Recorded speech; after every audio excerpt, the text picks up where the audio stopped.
and you thought that the door was gonna get stuck. This is true. It does always get stuck. Let's turn that off. Here we go. Okay. Am I hearing bacon? What? Oh my goodness, I'm not hearing bacon. Where is bacon? Ugh! Oh, that's why I'm completely in the wrong channel. Oh no. This is true. There we go. Okay, now can we hear bacon? Maybe. There we go. Yes. I'm just a Bosmer trapped in a box. Bosmer trapped in a box. Bosmer box. That's pretty good. The double B. Oh my goodness. Oh, you can Hi, see everybody. One bracer on. Why do you only have one bracer on? You need 2 bracers to be effective. Well, that's true. Oh my goodness. So the start of this episode was supposed to start a half an hour ago. But of course, in typical Loreseekers ESO live fashion, every single thing decided to just not want to work or not be ready at all. So we have just been literally scrambling. And when I say we, I mean primarily me, because Bacon's been sitting here waiting for me. She's just like, yeah, what's up? You know? So, but we're here. We're finally here. Welcome everybody to the tavern. My name is Toasted Peanut, and I am joined by my trusty short Bosmerary friend, Bacon, or also known as Gone Crazy Back Soon. Hey, I donned my antlers today. Yeah. You're wearing your Bosmer outfit. You did say in the last stream that you would don your Bosmer outfit. I did. I felt that I owed it to everyone because it was an extra life incentive. So I finally got to do it. It's true. Yeah. I did not don my Bosmary outfit today. Maybe next time. You know, maybe it'll be more like an Imperial or maybe a Nord. I could get like a big Nordic Viking beard. Ooh, yeah. I would do that. Yeah. Give myself a big axe and a Nordic beard and a hat. That'd be pretty cool. Yeah, awesome. Why not? So, why not? Sure. It is Friday, which is typically not a day that we would do at Loreseekers ESO. We've got quite a few guild events happening today. We've got Tipsy Trials coming up in a couple hours, so a bunch of people are going to be running that. And most importantly, and I wanted to make sure all day I've been reminding myself that I need to make sure that I mention this. Today is International Women's Day. So happy International Women's Day to all you wonderful human beings out there. Yeah. Aw, sweet Toast. Happy International Women's Day, Bacon. Aw, thanks, buddy. And to all the lovely ladies of ESO as well. Exactly, all the lovely ladies. Yes. So, cheers to those. But, yeah, there we go. Cheers. Yeah, cheers. There we go. Perfect. Now. Oh, wow. So, we introduced ourselves this time because we actually got some feedback on our episode. We got actual feedback, and I was really, really happy. I believe it was it Tom? Tom Harkin? I believe it was Tom Harkin. Been Tom you could probably Harkin. pull the message up. It might have been Tom. Anyways, one of our fellow Loreseekers actually mentioned that we have not introduced ourselves at the beginning of our episode. So that's on us. Now you know who we are. We just figured you all knew who we were, so we didn't have to introduce ourselves. But, you know, in polite fashion, we are doing that. Thinking that we had done that, but I guess we just hadn't. No, apparently not. But how have you been? It has been... Hey, when was our last episode? About a month ago? About a month ago? Maybe a little more. We're doing pretty good. We're doing pretty good. Yeah, this is episode number 2 of 2024, and they have been about a month apart, which is fantastic. So it's been a month. What have you been up to? Well, we had White Strikes Mayhem. Mm-hmm. So Did you partake in that? I did. I partook in it quite a bit. Had a lot of fun with the guild. We ran through the sewers a lot. We ran through Cyrodiil a lot. Got a lot of AP, a lot of Telvar farming. So on PC, I did that a lot with the guild. And then on PlayStation, I did a little more solo, usually in the evenings. But I did run with Gwen, and you challenged us to run through the sewers at one I point, did. just the two of us, to try and get to the center. And we managed to do it within the hour, which was decently impressive considering I, yet again, didn't change my gear. And Were you in the Imperial City sewers in PvE gear? maybe. It's a Yeah, good thing I that on was. PlayStation they don't have Squishy Finder. It's well, that. And also, Gwen is a bomb healer. That's So, fair. pretty Yeah, great. good luck trying to kill you with Gwen at the healing staff. Yeah. So, So we made it all the way to the center. It was amazing. Both of us stood to take a picture and then promptly got ganked. in typical IC fashion. Absolutely. 100%. Yeah. So it was a good time. The other cool thing that happened to me during this event that I was actually really, really stoked about, because I haven't actually had it happen in a White Strikes until this one. Hmm. On the it was either the night before the end of the event or the morning of, I don't recall which, but um I ran into the Imperial City to go do my tickets, and I came across a couple of the wandering bosses, and there was someone else there from another faction fighting it, and I thought, oh, what the heck, they look like they could use some help. So I ran over and I actually started fighting with them, light attacking and being very careful and very particular on which skills I was using so that I did not damage them in any way. And stood there, did that. And while we were doing that, another person ran over from an opposite faction and also started joining in the fight. And all three of us killed it, looted it, blocked and backed away from each other, and just went our separate ways. And I it was like the block amazing. and back away thing too, because that's like everyone was just like, okay, in this moment, somebody could just be a jerk and take Yep. all the Telvar. all, all of the Telvar. And everyone was like, nope, we're just gonna just back away slow. Everybody back away slow. And then the one person just like mounted off and took off, and I just stealthed and like left. So it was Oh pretty my awesome. goodness. That's It was pretty hilarious. awesome. So So apparently in Imperial City and in White Streaks Mayhem, sometimes people are nice. yeah, sometimes people are nice. There was actually a lot of peaceful stuff in the morning, like the very last morning at about 9 a.m. There were Yeah. people all over IC, and nobody was really messing with each other. Everybody was just kind of like running around doing their thing, which was a really great thing to see. So I don't know if I just That's got awesome. lucky. I don't know if I got lucky, or maybe people were just being kind because it was the last morning and they knew there would be some PvEers in there probably trying to grab tickets. But it was nice. Nice. Other than Right on. that, got a little bit of new desk swag. Let's see if I Ooh. can show it really quick. Uh-oh. I It's just posted a gonna adjust picture your of it. camera and everything. Oh, okay. No, I posted a picture of it. Ooh. So I got this super cool Ouroboros that was given to me by a great friend, Minwi Pro. Oh, and I'm trying to put it back on my desk without knocking things over now.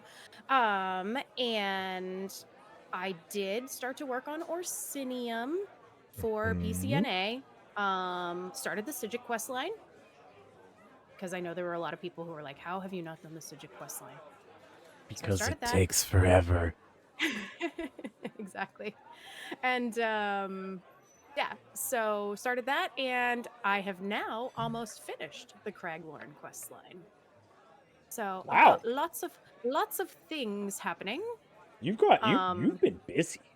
I've been busy. The other thing that I did was I started a new segment on our socials right before the top of White Streaks, which was inspired by us in the previous episode with the lore dump discussion that we I had. do not have the sound effect at my fingertips right now.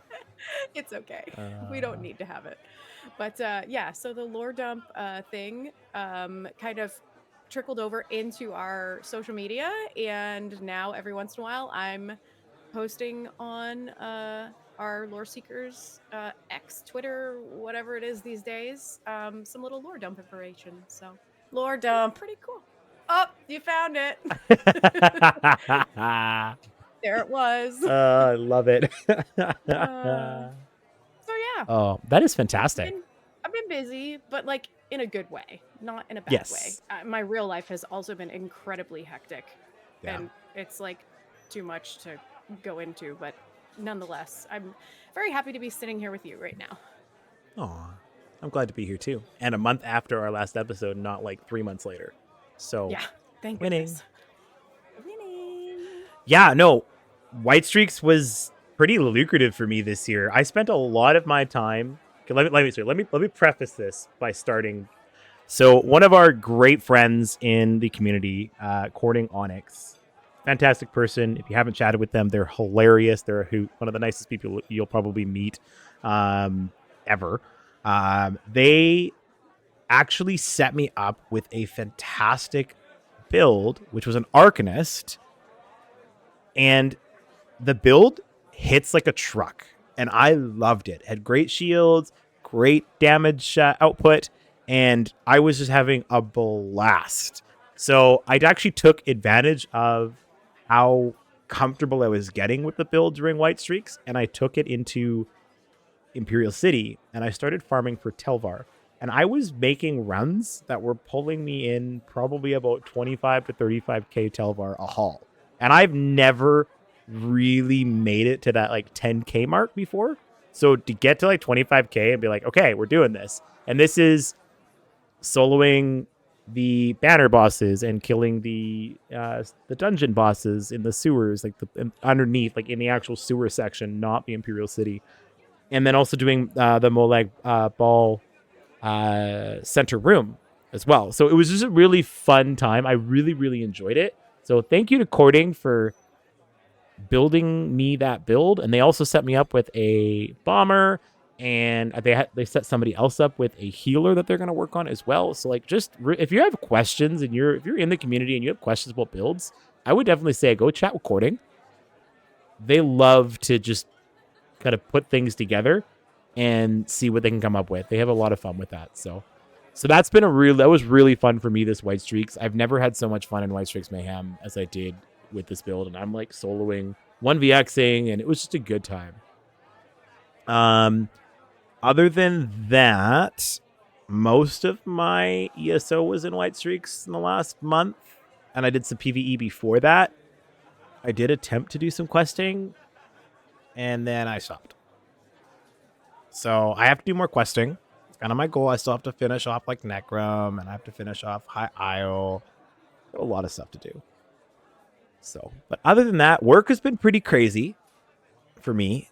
Getting back into the swing of things, getting back into like the nicer weather. So my work has been getting a little bit busier. But yeah, a little stressful. With people, but I won't get too much into that. It's just been one of those things. But other than that, I'm glad to be here as well. And I look forward to doing some ESO after the stream. We're happy to be here with the respite of the tavern. Yes. My goodness. You can hear the people having a good time in the background. They're cheering and chanting and yelling and screaming, and it's been good fun. Probably playing Tales of Tribute too much. Don't be playing too much Tales of Tribute. I'll kick your butt. I will. Use those cards. Now. Don't get salty yet. Do I have to flip the table? We're not going to talk about my saltiness. With my Tales of Tribute saltiness is just... It's next level. Next level saltiness for Tales. It can be. Yeah. Can be. Oh, hey. I have something that I came up with for you. For me? Mm-hmm. For me? Yeah, for you. Should I be scared? You don't... Maybe a little. Hey. So, in-game, you know how we're always, like, doing events and you get stuff in your bag and it's usually treasure that you sell and, like, nobody ever really pays attention to it? Yeah. Well, there's some that if you read the descriptions are just amazing. So I came up with a new segment because I know that you don't, like, necessarily quest as much as I do, but you do usually do the events. So I thought it might be fun if I read you a description of something and then you tried to guess what it was. I like this idea. I do know about the Guide to Kikikiji. That's Minmi Pro's favorite book. Yeah, that's not what this is. No. Okay. Put Peanut on the spot. Great strategy. Booch has got it. So Yeah, on that that's note, right. before we start with the segment here, for those of you guys that are listening through the podcast, we do this live. So you get to see us and hear us and deal with all of our shenanigans live on stream and make us laugh. So if you want to check us out, make sure you head over to the twitch.tv/Loreseekers ESO. Give us a follow and follow us on our socials as well, because that's when you'll know when we're going live. You can come be part of the show. Be here live with us. So, okay. Yeah. All right. Are you ready? No. It's okay. Come on. I'll be fine. It's not Okay, that let's do bad. this. Let's do this. It's not that All right. bad. It's not that bad. This one's a Okay. pretty easy one. Okay. Well, I won't say it's easy, but It might be easy it's for just you, fun. but it might be challenging for me. But anyway, let's do this. Okay. Okay. Are Number you one. ready? Yeah. I only got one. Oh. The treasure type that we are talking about is a utensil. It's a utensil. All right? Okay. Here is the description. This weighty hunk of dwarven metal earned its name for its effectiveness in knocking exposed fastenings off shelled fabricants. What am I? This weighty hunk of dwarven metal earned its name for its effectiveness in knocking exposed fastenings off shelled fabricants. Shelled. A dwarven fork? Dwarven bowl? Nope. Dwemer? Dwemer fork? It is dwarven. Yeah, it's Dwemer. Think about your name. Shelled fabricants. A Dwemer peanut cracker? Nutcracker? A Dwemer nutcracker. It's a dwarven nutcracker. It's a dwark. Wow. Dwemer. It's a dwarven nutcracker. A dwarven nutcracker. So does it have like the little teeth and like wear a red outfit too, or? It looks literally like a dwarven arm. Like it looks like when the fabricants come out and they have that like little axe. Oh, I just smacked myself in the head. Did you see me punch myself? Yes. It's got Ladies like and gentlemen, I would like to present to you the Bosmer meat cleaver. It's got like a little knife on it, and then the arm like goes back and forth. Anyway, okay. Anyway. I like this segment. Good job. I like this. You had to give me some with hints, but we have to come up for a name with it. But I just thought it was funny. I may or may not have a search for UESP specifically for this segment. Peanuts miscellaneous treasure item guessing game. Someone It's says mouthful. We'll work on it. It's a work in progress. Full boss. Amazing. Oh my goodness. You did good, kid. I'm proud of you. Thank you. Thank you. I appreciate that. I thought I might have to phone a friend. Yeah, we may maybe the harder they get, we'll allow that. We'll allow you to phone a friend option. We'll allow you to pull the chat. Pull in the chat. Okay, that's fair. Or maybe I'll come up with hints. I don't know. Boots, you take that back. You take that back now. He's got at least one. I'm here. It's true. I have two. Friends. Friends. Friend. If you don't understand what that's a reference to, it's absolutely a reference to the Alfie merchant that you can get in game. Fizz. Friend. Trade with Kashit. Oh my goodness. Carry on. I didn't mean to derail you. I just had to have fun with you for a minute. No, you meant to derail me. 100% you did. Maybe a little. But that's okay. That's all right. What do we have? Login rewards. We're going to put that on that one. And then we're going to go like that. See, like I said, I didn't have this ready, but I'm doing it on the fly, chat. I love that We're you're doing this on the fly. Yeah. You are a professional. I wouldn't go that far. I don't know if I'm quite a professional yet, but I'm getting close. You are a knockoff. Hey, did you listen to our most recent release of our episode? Me? Yeah. Yes, I did go back and listen to it. I always On do just to make sure the there's nothing podcaster? funky. Mhm. Okay. I was going to say, did it not sound great? I think it sounded pretty good. I think it sounded good. Chat, what do you think? I mean, hopefully. I'll let you guys answer that. While I'm waiting for you guys to answer and tell us the truth to make us feel good about ourselves, should we go over? Wow. Should we go over March login rewards? Because man, is there Sure. a week's full? Yeah, there is. Login rewards. Here we go. I need an interact option so that I can actually see what I'm doing here because I am old and my eyes do not work the way that they should. Says the youngest person in the room. Shh. Age is just a number. Indeed. So, if you have not been logging in and getting your login rewards, my first question for you, this is month number 2. What the heck have you been doing? Because it is 10 years of ESO, and they are jamming everything full of all sorts of fun items and a few small bugs, which I will touch on day 2 momentarily for a brief second. But daily login rewards. Days 1, 3 to 6, you're getting crown crates. You're going to get freaking crown crates. And there is a bunch of really fun stuff in those crown crates. These are the scale color crown crates. So that is an option. Day 2, we all know the nightmare horrors of day 2. Bacon, do you remember what happened on day 2 of daily login rewards? Yeah. Yeah. So we probably should touch on it just in case someone has given up and hasn't gone back and logged in yet.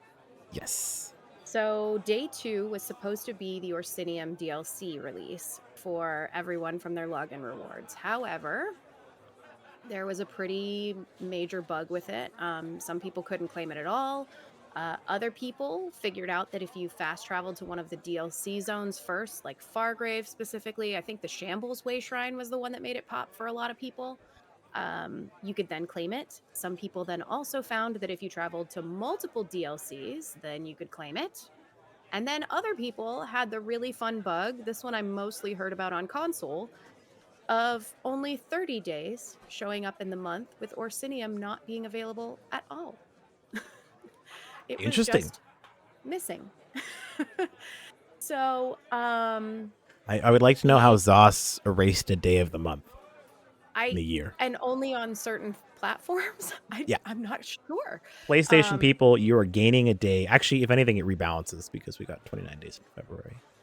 Yeah. Well, I'm pretty sure they fixed it. But anyway, it was a bit of a mess. They had to take the servers down at one point and do a patch and everything. And then they had to go ahead and go back and do stuff, to fix it across all the platforms and whatnot. So, yeah. If you haven't tried to log in, please try and log in again and get your crates and then see if you can claim your stuff. So, yeah. Yeah. Yeah. Oh, go ahead. I was gonna say, have you opened your crates that you got? No. I opened one day of them. I'm very curious to know how you do because I feel like with these particular crates, these 6 crates, I have gotten quite a lot of decent drops. Oh. I got the scholar personality out of one of them. I got an entire motif out of another. So it feels like I don't know if that's what was intended or if that's been like an RNG change post, but either way, the crates seem to be pretty good at least. So, yeah. Yeah, and I agree with what Rose said. She said in their defense, they did try and implement a pretty big thing without taking the game down. That's very true. So, things happen. Things happen. Yeah. I'm going to have to try the RNG grind on the crown crates because I haven't tried it yet. I do need to do that. But, the Orsinium was kind of a bust, but at the same time, I'm glad they got it fixed. I'm kind of like, I'm on both sides of the fence with this one. I'm like, this really shouldn't have been a thing, but at the same time, okay, fine, things happen. But I'm like, this track record is, I don't know. It's fixed. It's dealt with. So like Bacon was saying, if you have not gathered your Orsinium copy for free on any of your alternate accounts, all you got to do is log in for 2 days in a row, and bada bing, bada bang, bada boom, you got a free DLC. This might not even be the only DLC we get this year. This could have been a very first time trial. Maybe they're going to start dropping. Like maybe you're going to see like IC will show up. Maybe Thieves Guild will show up for the 10-year. They might do that. Who knows?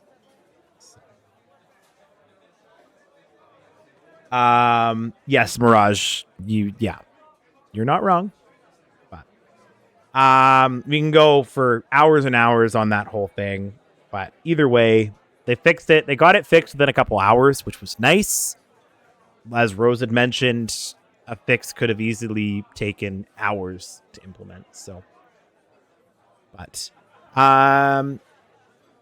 so you're gonna get a copy of Orsinium DLC for free on the second day of your login rewards. Whatever day of the month you log in, with the exception of the last 2 days of the month, you will get that DLC. They've made it really early. You don't have to do that whole like 14 days in kind of thing.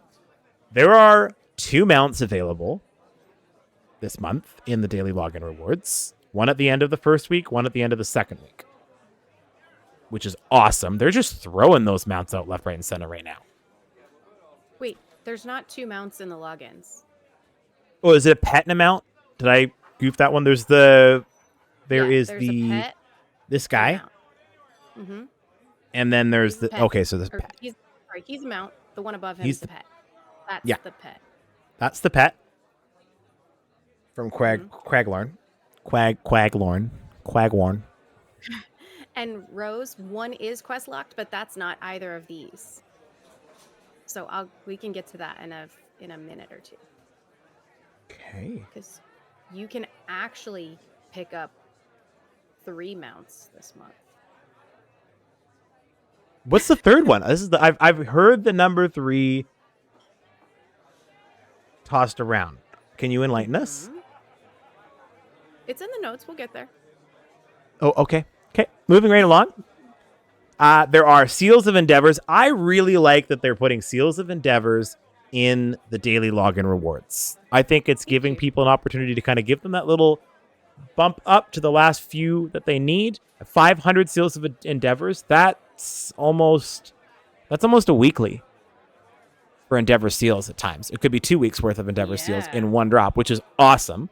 So good on Zos for doing that, pumping out those Seals of Endeavors onto the login rewards. I think it's a great use of login rewards is put those in there. For those people that maybe don't do crowns, don't do crown crates, don't have crown gems, it's an option for them to use those. So good on you guys for putting those Seals of Endeavors in there. Keep it up. I love it. We mentioned the mount that's available. It's the Iron Orc Welwa mount. Looks like a giant naked mole rat with armor. There, I said it. Amazing. It looks like a naked mole rat with armor. Amazing. So, lots of really fun things to get this month. So make sure you're logging in every day. There's still lots of days left in the month. We're only on the 8th day, so you've only missed the first 8 things. Make sure you're logging in, grab all the stuff, and it's free. All you have to do, it takes 5 minutes. Log in, click a button, done. Every morning you wake up, you could quickly just jump on there, log in, click a button, done. You don't have to do anything. And then you log out and go on about your day. So super easy. I've said this 1,000 times about daily login rewards. They are so easy. There is almost no excuse to not grab them because it takes 2 seconds. But life happens. We get. But either way, lots of crates, lots of a pet, a mount, Seals of Endeavors. There's I believe there's some crafting recipes and stuff in there too. Or like crafting, like the I am drawing an absolute mess of brain fart on the research timer pages and research pages, that stuff. I believe there might be a couple in there as well. So, but it's gold. Login rewards. Done. Finished. Done. Check. We did it. Check. Did it. Next up. Again, we're doing this on the fly. So, whoa. What? I pushed a button and I wasn't supposed to. Oh, no. Okay, we're good. We're good. Chat says it's okay. that your new hobby is crafting armor for naked mole rats. Maybe. That might be something I do. I might do that. Maybe, you know what? That's a new thing. We're just going to start crafting armor for naked mole rats. I like this. Wow. Done and done. Okay, let's talk about this. This is the 10th anniversary celebration by claiming Orsinium and more for free. Jump into my interact option so I can actually read it.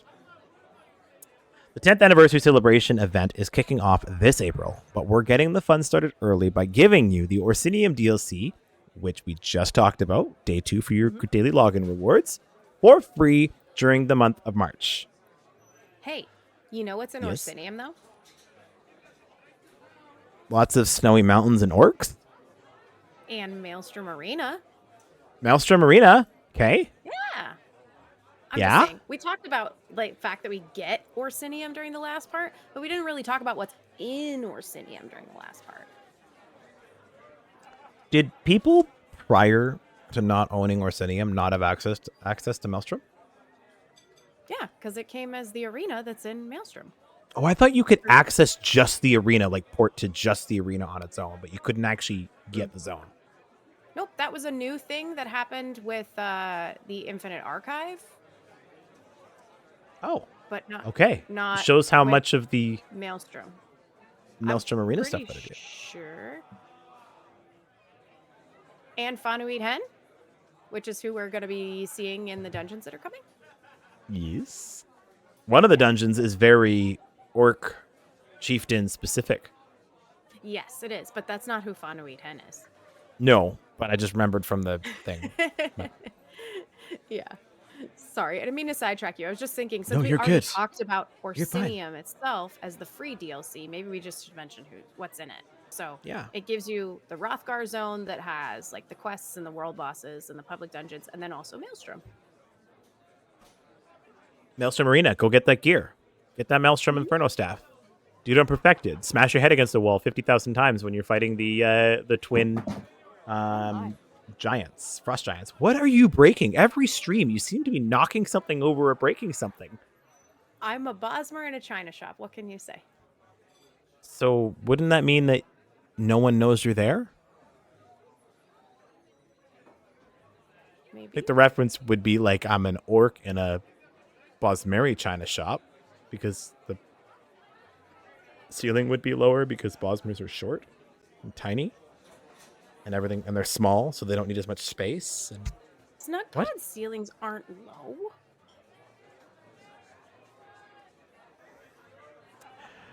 The Elder Scrolls Online 10th anniversary celebration is right around the corner, and we're kicking the party off early by giving away the Orsinium DLC free as part of the March 2024's upcoming daily login rewards. Day 2 for the 15th time. The Orsinium DLC is a longtime favorite of the ESO fam and developers alike, and now anybody who logs into the game twice during the month of March can claim it for free. Are you okay over there? Are you surviving, or are you just dying right now? Are we getting onto the Lusty Argonian thing again? If we're not getting into Lusty Argonian again, we're not doing that. Do you know that the Lusty Argonian maid is also known as the Lusty Bosmer? I'm going to have to start censoring the word Lusty Argonian maid in chat. It says, so an orc walks into a Bosmer home and says, I'll just plant myself over here.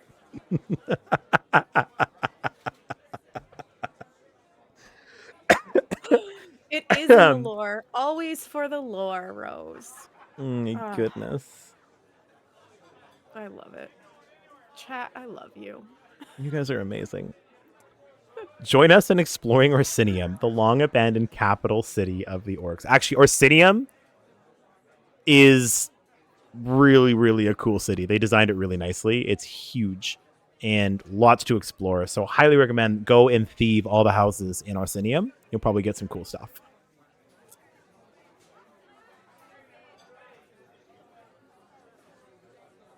Embark on an epic story where you must assist. What? My sudden pause there as I tried to get my thoughts back in order. I thought I was going to have to rescue you. I was like, reading.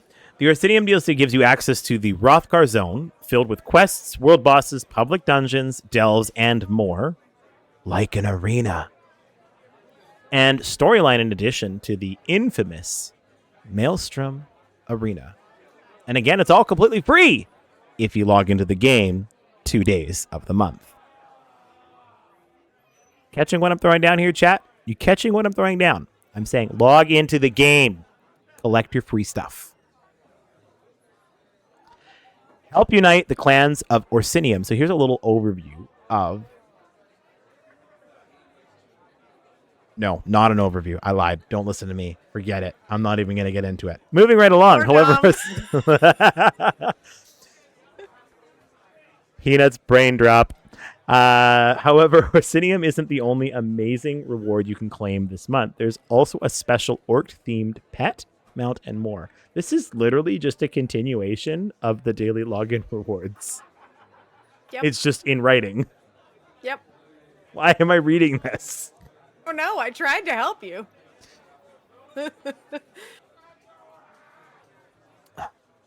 You need that dwarven nutcracker right now for your brain. This is the family-friendly program. I'm muting. Anyway. Oh my goodness. Defeat 4 different Hrothgar world bosses to earn Defender of Orsinium achievement. And you'll also be able to claim the Eternity Tunic with pants. Because pants are important, especially in the snow. The Brilliance Brocade robes. Did I say that right? Brocade? Well done. Thank you. I try. And the Summit Lord's Silken Robes costume, showcasing some of Orsinium's latest fashions. Look how fashionable this orc in blue is right here. Look at this guy. It's just like fashionable as can be. I like this. I'm going to have to go play Orsinium and actually do the quest line in Orsinium so that I can get that stuff. You should also do it so you can get the cool mount. That's the second mount that you can get this month up top. That one. Yeah. It's an angry bear. It's a bear dog. Well, he's technically an Ursoc, but yeah. Ursoc. Isn't that basically just a funny way of saying bear dog? Maybe. Ink Fur Ursoc mount. Say that 3 times fast. Ink Fur Ursoc mount. Ink Fur Ursoc mount. Ink Fur Ursoc mount. Ink Fur Ursoc mount. Shall I continue? No. We're good. Okay. All right. I'm satisfied.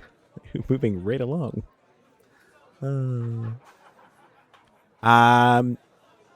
Second mount available. Yeah, Ink Fur Ursoc mount. Second mount available. We are just doing a great job today.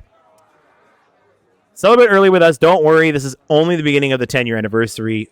You can fun. You can discover even more amazing ways to celebrate and be rewarded for doing so in a decade of ESO. Hint, hint, nudge, nudge. I have a feeling that this year is going to be chock full of free swag for in-game, free costumes, mounts, all sorts of really fun stuff. You got really serious there. Oh my goodness. You got your serious face on. Yeah, you got your serious, like, determined face, like, I need to find this. I just read a whisper. No, I read a whisper that I just sent to you. Oh? I can't, I don't have my phone in front of me, so I can't actually... Oh, you can't look at it. No. This is killing me right now. It's literally just that my audio is a little low and yours is really hot.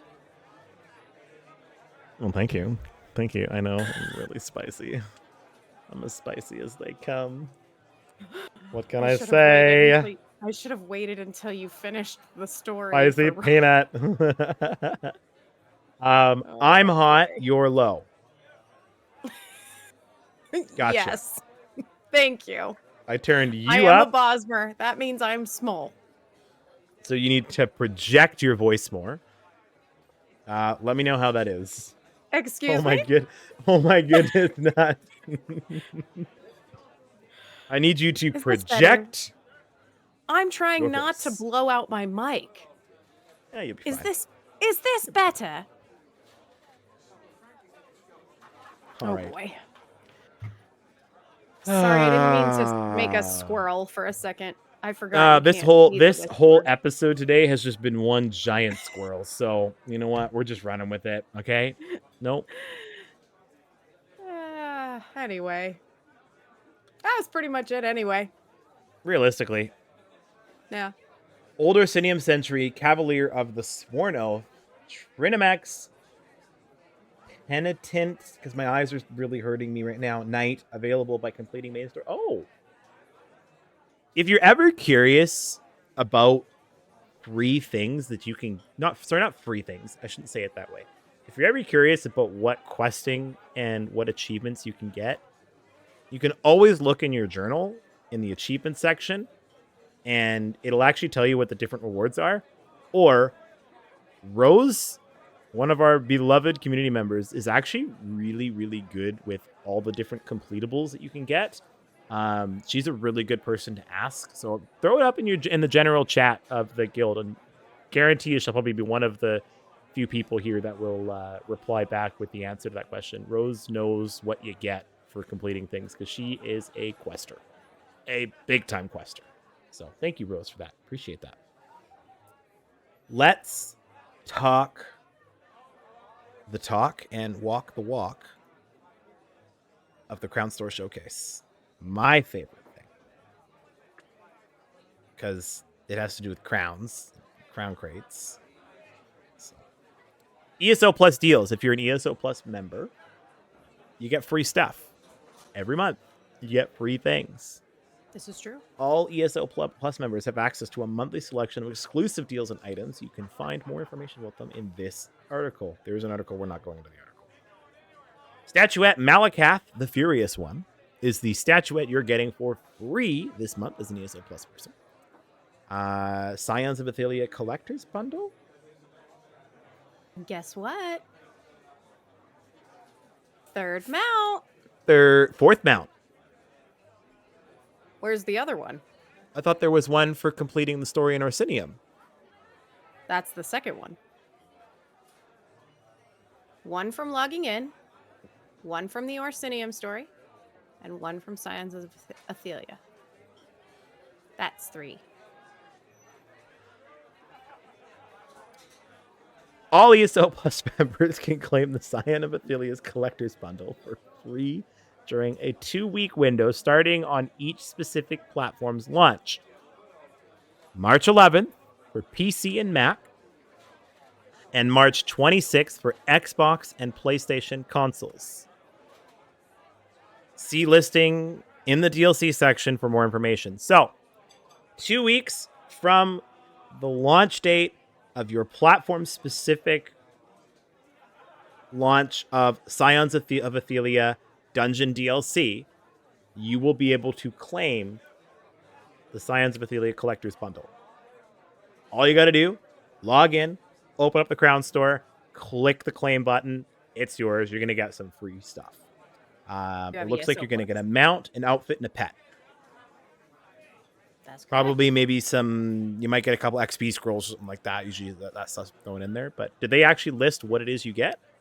Or is it just a collector's bundle? It's further down, but the 3 things that they call out are the Ashbone Saber Cat mount, the Ashbone Echelette pet, and more, is basically what it says. And the morph? This is that? I'm assuming that's what this is. No, and more. Oh, and more. Pardon me. More. Got it. Adornments. The Camlorn Top Hat Pack is back again for another round, another year of St. Paddy's Day green luck. It brings me back to one of our good friends, Adelware, who actually popped into the chat a few weeks ago during White Streaks and hung out with us. He was always all green and adorned with this exact cap. Every time I see it, it reminds me of him. So hope you're doing well, friend. It was good to hear from you the other day. That's in the Crown Store from March 14th to the 21st. Draping Locks. I like how the Argonian has its own specific kind of draping locks, different from, this one and the one that the Khajiit get. But that is going to be available in the Crown Store for a limited time on all platforms from 25th to 28th. There are some new skins. New?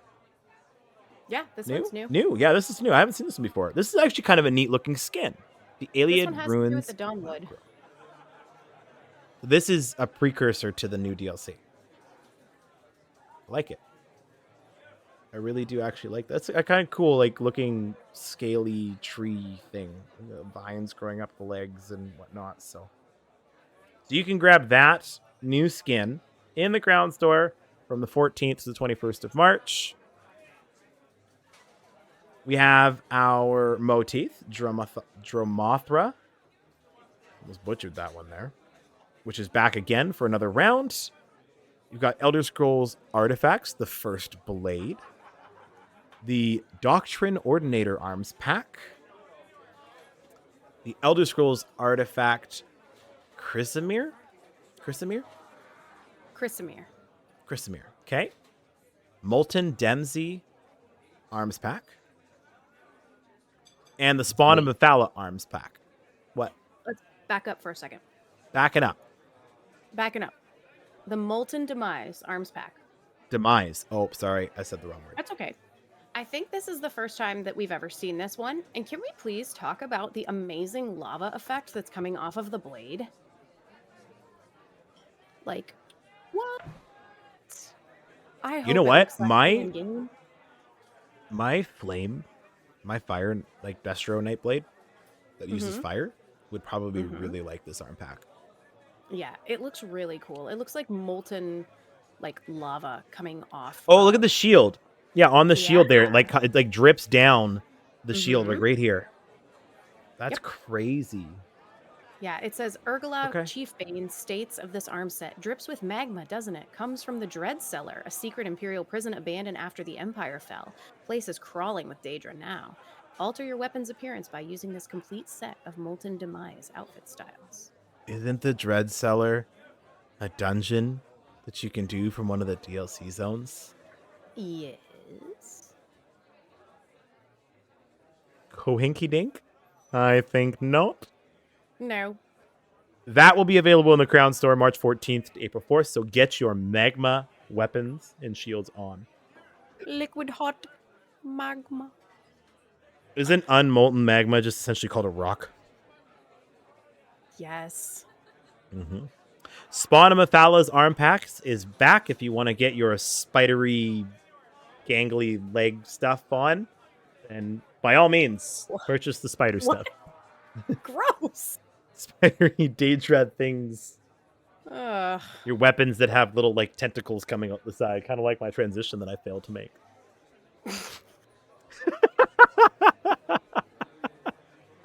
Remember that one time I tried to make a tentacle transition? I thought it would be so cool. Maybe PM shows aren't for us. We're a mess, and I love it. Oh boy. Oh man. The Spawn of Ophelia Arms Pack will be available in the Crown Store on all platforms for a limited time, March 18th to 25th. ESO Plus members will receive a discount on this item. So there you go. If you're an ESO Plus member, you're getting discounts. Got the Jesters Feast Arms Pack. This is the weirdest thing ever, but I love it. What is going on here? Oh my goodness. There is a swordfish. Yeah. Is that a long swords? Yeah, it's like a swordfish and a barracuda and then like crab. Like there's a crab leg mace. Yeah. It's like a deer leg that's been turned into a mace or something. I don't know. What is I almost want this just for the fact that it's just so out there and crazy. It's so weird looking. Wandering through freaking Cyrodiil, I'll be like, did I just get killed by a chicken breast? Someone took a seafood dinner and put it on their weapons. The bow? Look at the bow is basically like... It's made out of straw. It's made out of straw, and then the actual, the quiver is a ceramic urn. Well, we all know how much I drop things, so that wouldn't work.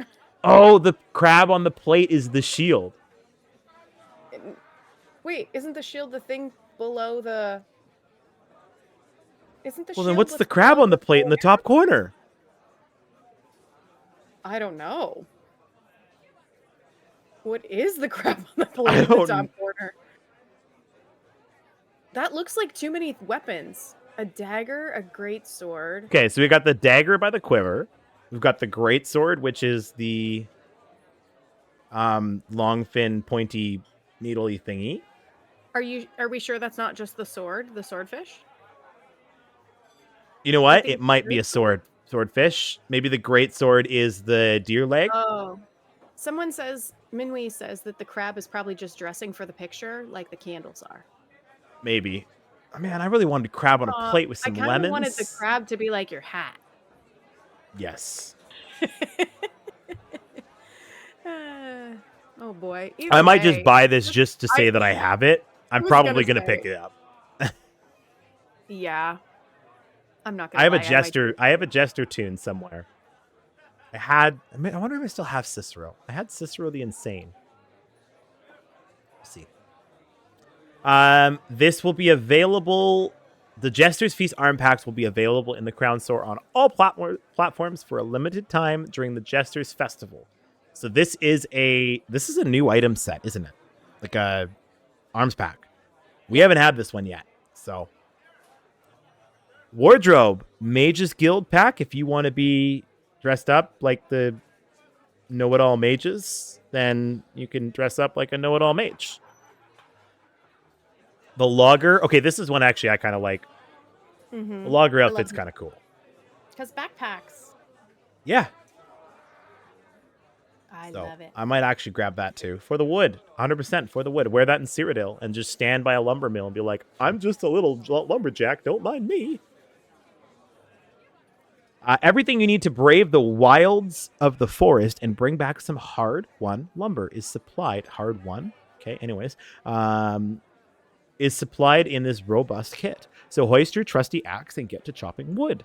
The logger costume available March 11th to the 18th. ESO Plus members will receive this for a discount. There actually might be a few things I might be picking up this time around.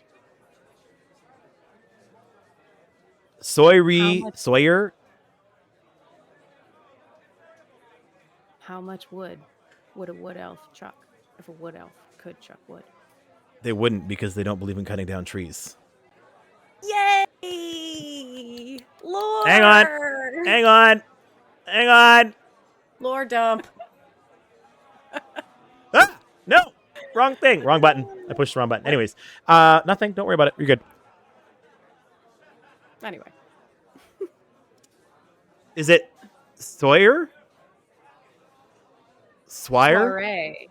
Oh, well, that's a word? Soiree? Soiree. It's like a party. Okay. Soiree in Camlorn evening suit. Look at this very sophisticated individual. Thinking and pondering, should I play the lute or not? No, I will read a book and eat an apple. That's what you're dressing up as the next time. You're going to make me... You want me to dress up like this? I don't know. Ah! I can just... What'd you do? Nothing. Don't worry about it. I'm going to see. Maybe I can, like, see if I can work with Nyx on this one. And we can try to make this a cosplay. I like it. Amazing. Either that, or I'm definitely going to get a rubber chicken breast. What? Why? Because of this. Obviously, because of that. There's no chicken in that picture. It's all seafood. No, there's a deer leg. There's a deer leg and some kind of other bone thing down there. It's a shield, and there's like a club of meat. It's not all seafood.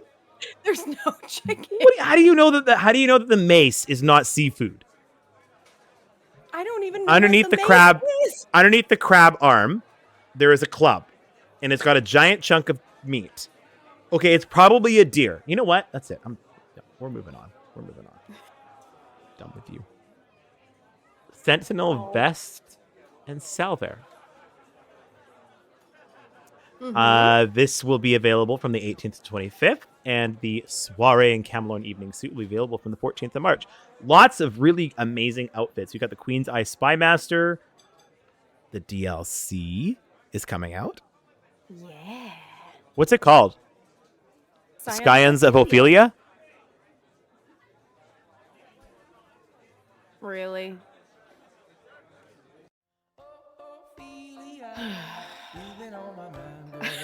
Crusty Armenian meat stick, no!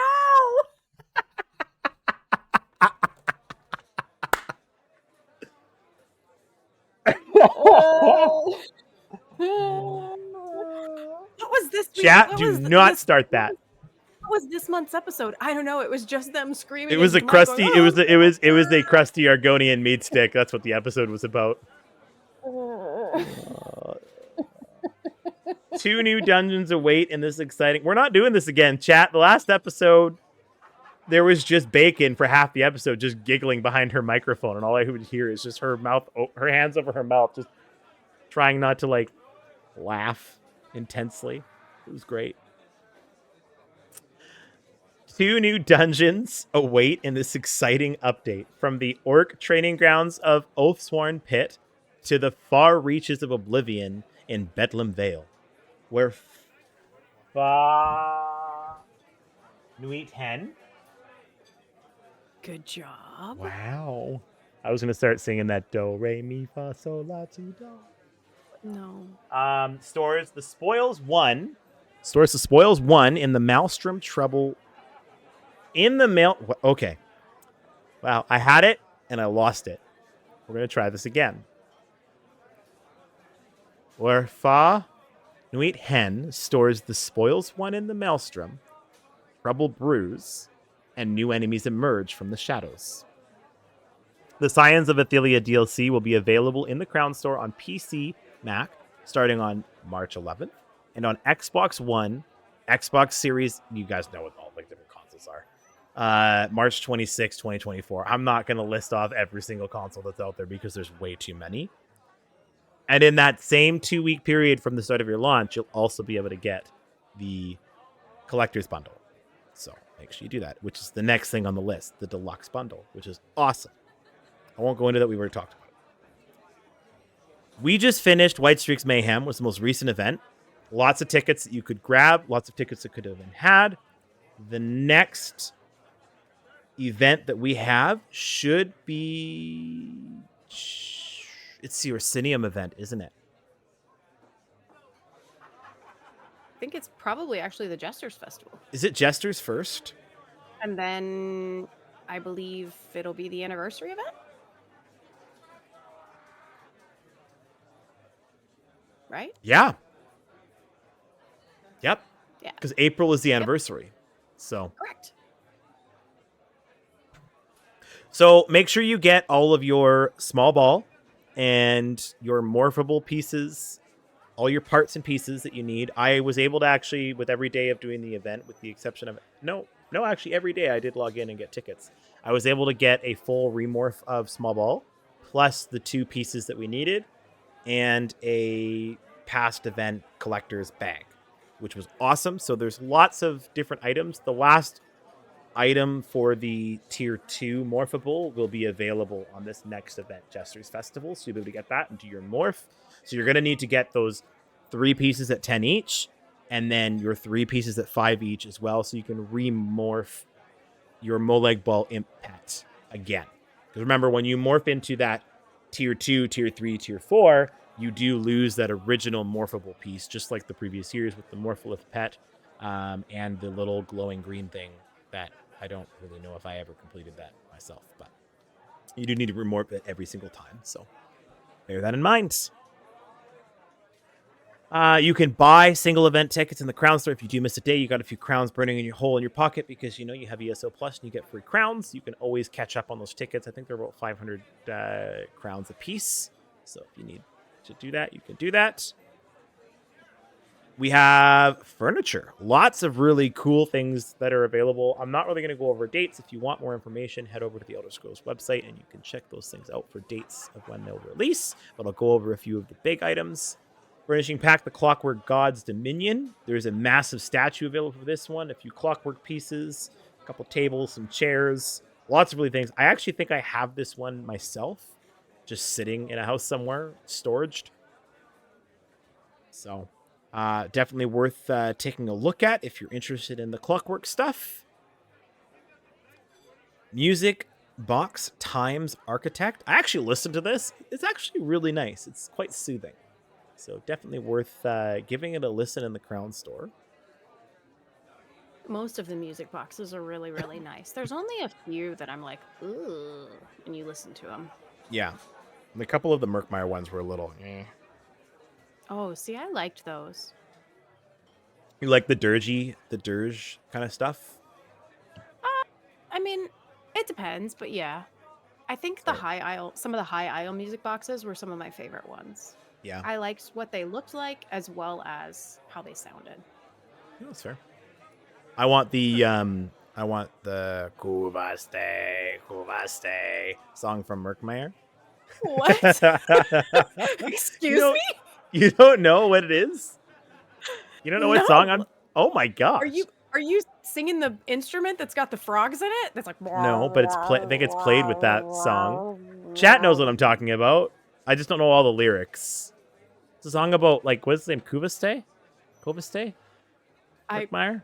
Have you played I'm Merkmeyer? Gonna be looking... Yes, but not all the way through.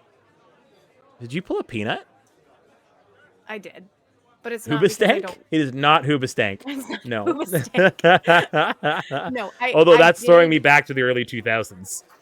Yeah, I did start Merkmeyer, but I did not get to finish it. That's the joys of being split between two platforms and keeping up with everything and forgetting which things you've done on either platform? Nope. I'm probably 3/4 done on PlayStation, so that's on my list. Okay, and I'm especially upset about that, considering the fact that that's like the type of stuff that I'm interested in. Yeah, now you have to finish it, even though it's just will. literally in the main. It's literally the song of a guy that's singing in one of, like, the main towns in Merkmeyer. So it's a bard song. It's a bard song. Well, okay, it's an Argonian song. I thought that you were saying it was a music box. I want it to be a music box. Oh. Sorry, okay, I guess I didn't. Now I'm on the same page as you. No, you're not. You still don't know what song I'm talking about. Oh, I could probably find it. Yeah. Anyway. Carry on. We have speaking of Merkmeyer, we have the Deepmeyer Expedition furnishing pack. See what I did there? See what I did? So good at this. Well done. Well done. The Strange Heart of Merkmeyer holds forgotten runes, curious plants, bizarre creatures, and no end of peril. A safe return from such an expedition is sure to benefit the research of any scholar, or the gallery of any courageous adventurer. Looks like this has a few Merkmeyer-y things. There's a giant, like, lizard lizard bone thing. Statuette thing in there, some boxes and whatnot. So just if you want to, like, decorate your Merkmeyer home and make it look a little swampy and, sewage looking, it's great. Adds a little color to your sewage. It's great. The music box Steadfast Armistice actually just came out yesterday. Is available. I'll have to give that one a listen. We've got the furnishing pack, the Shad Astula Scholars. That actually looks really cool looking. Has that been out before? I feel like I've seen this. Yes. It has been out before. That's not a new release. No.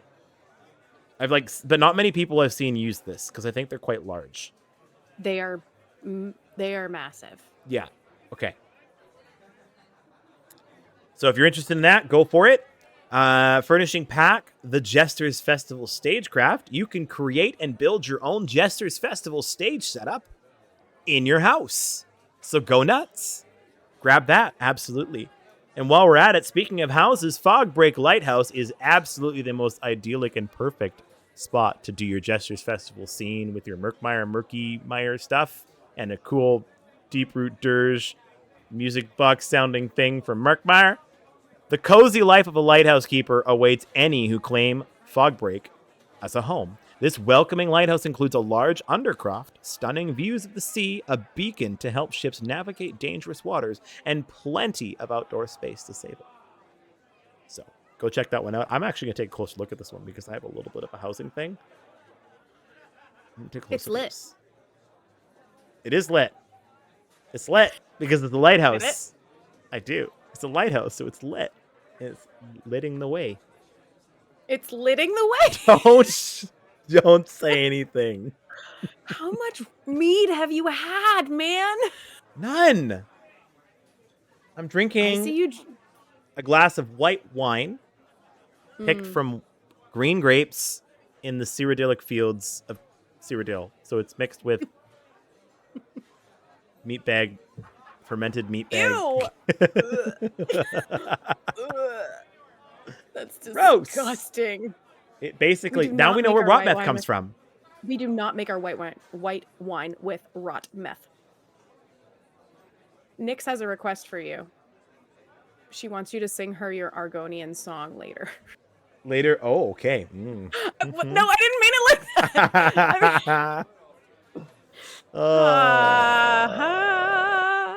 Where's the sound It's of the family shovel from the digging a hole? Because there's the family from the show. Your eyes are like muddy puddles. Your eyes are like muddy puddles. Oh boy. For those of you guys who don't know, Nyx is my beautiful and lovely partner, and she happens to be sitting just off the side of the stream over there. And she likes to taunt me from time to time in our channel. It's time for Toasted Peanut, the sultry Argonian bard.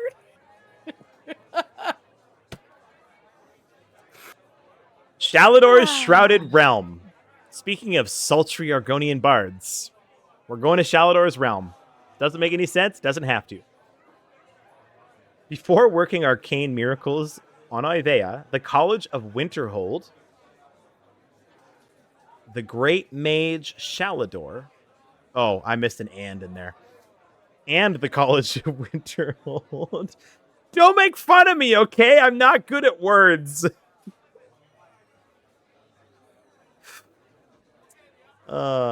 Before working arcane miracles on Ivea and the College of Winterhold, the Great Mage Shalador experimented with pocket realms of Oblivion. One domain, his Shrouded Realm, features Nord-style towers and arboreal terrain that floats in a wondrous sky. This one is the second time it's been back. So definitely go take a peek at it if you're interested in that kind of stuff. There is a new house guest. Stefan Mornard. I know. Is he new? I don't think he's new. He's from High Are Island. we sure? Yeah. House Mornard needs you. Mustard pants. Mustard pants. Oh my House goodness. He literally Mornard needs you every time you go out to Galen. Oh my goodness. With both knightly skills and druidic lore in his repertoire. I'm really struggling on that word. Repertoire. Sir Stefan Mornard makes for a deadly foe and a courteous house guest. After adding Sir Stefan in your home, you can set him on a path, plus you and your visitors can speak with him. So I promise you, chat, I'm just bad at words. I don't know why I stumbled over the word repertoire. But It's Do because laugh? you're amazing. oh, thank you. Grab your favorite beverage and settle in for the pithy tales from the former pirate, current Mages Guild member, and Stone Lord Druid friend Dulef. After adding Dulef to your home, you can set him on a path. Okay, same thing. And speak with him. Did I pronounce his name right? Dulef, yep. Dulef. Good job. Did I do it good? You did good.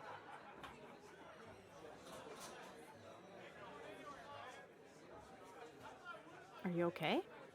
Yeah, apparently I forgot something today, but I'm not sure about it. So, Oh. I'll let you read the next section here while I deal with this. My apologies. No, that's okay. It's okay. It's good because I wanted to talk about the next section anyway. I was actually trying to just pull it up, but I was too slow. The Hare and Fox bundle is coming as well to the Crown Store, and it will be on all platforms for a limited time from March 7th to 14th. It says, Nord Scalds still sing the tale of Isgramor, Hermamora's hare, and Shore's fox. With the two furry friends included in this bundle, you have the makings of your own tall tale. Just keep a close eye on that bunny. So when I first looked at this one, I was like, why does this seem so familiar? Why do I not remember what this is from? I was like, I think there's lore behind this.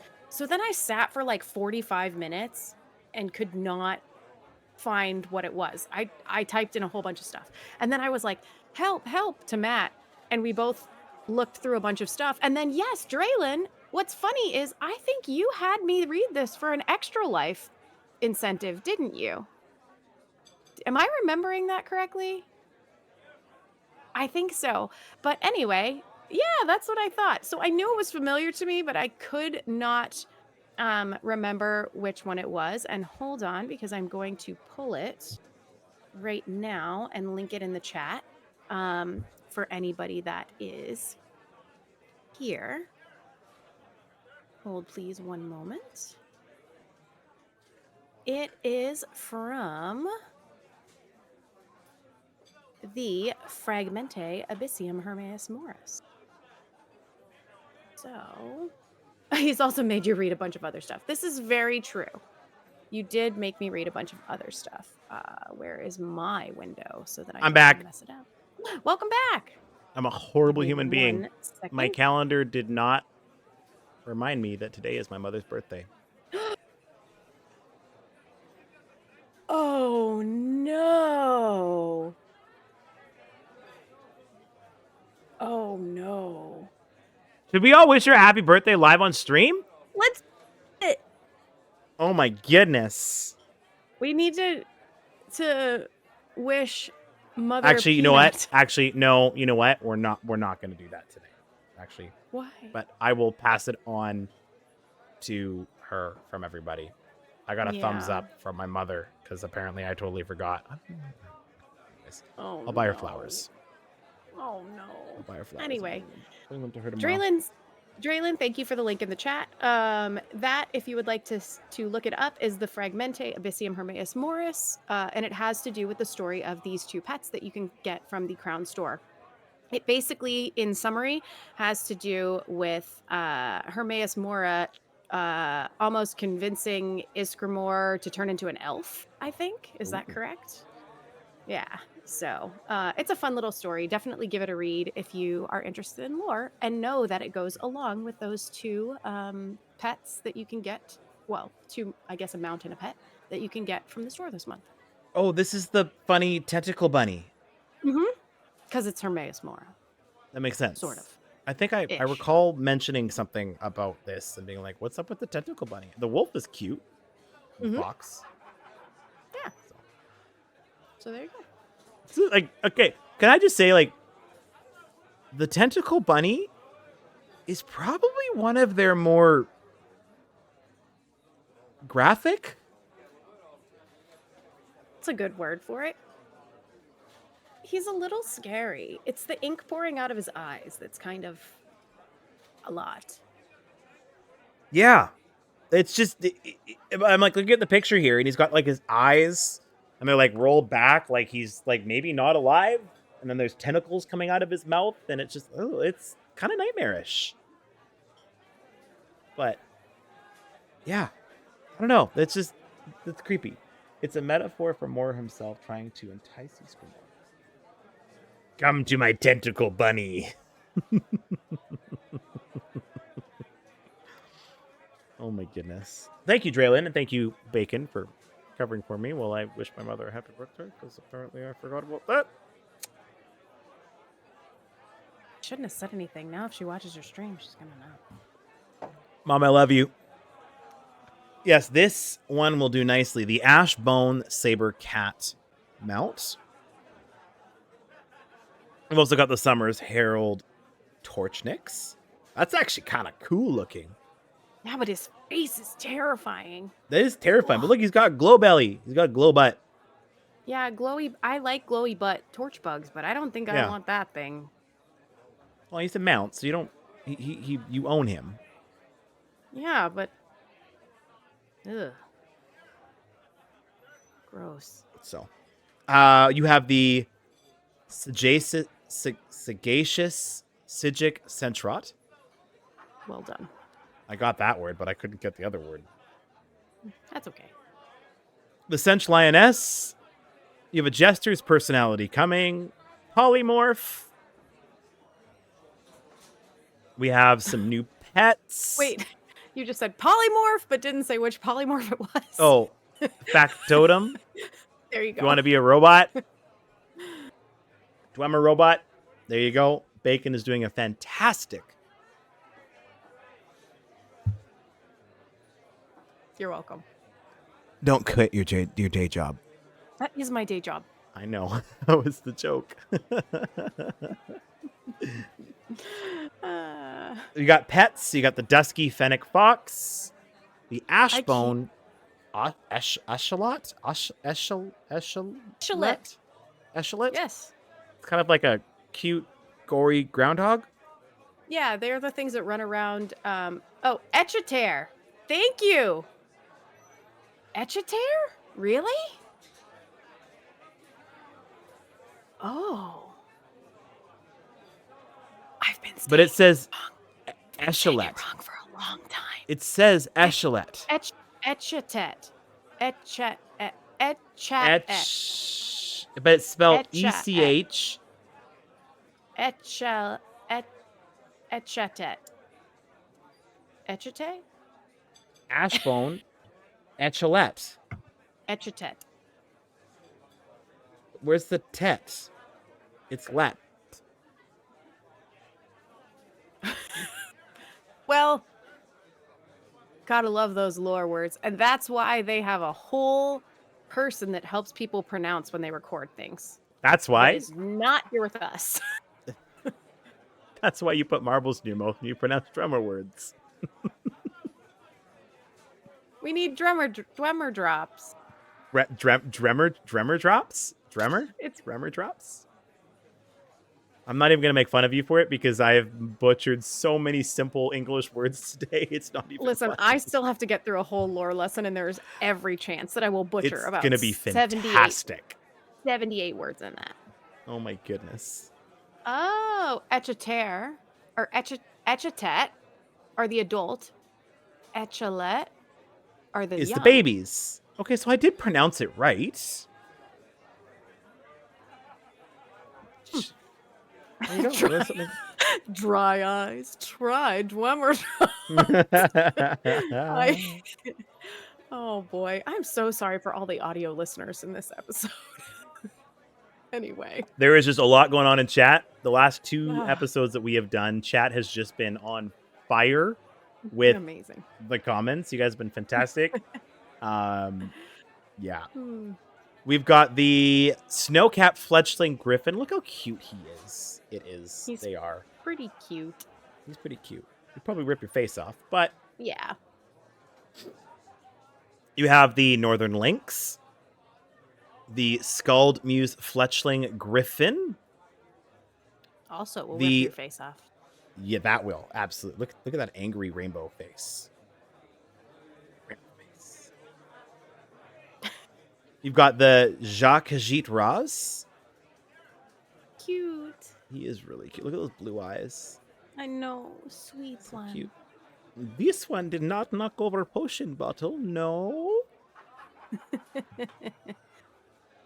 Ah, bless. So lots of fun things to go and check out in the Crown Store. Please make sure you at least go wander and take a look at it. You don't have to buy anything, but have a look. There's some cool stuff in there. Definitely worth having a look. And if you are an ESO Plus member, there are lots of discounts available for those people that are ESO Plus subscribers.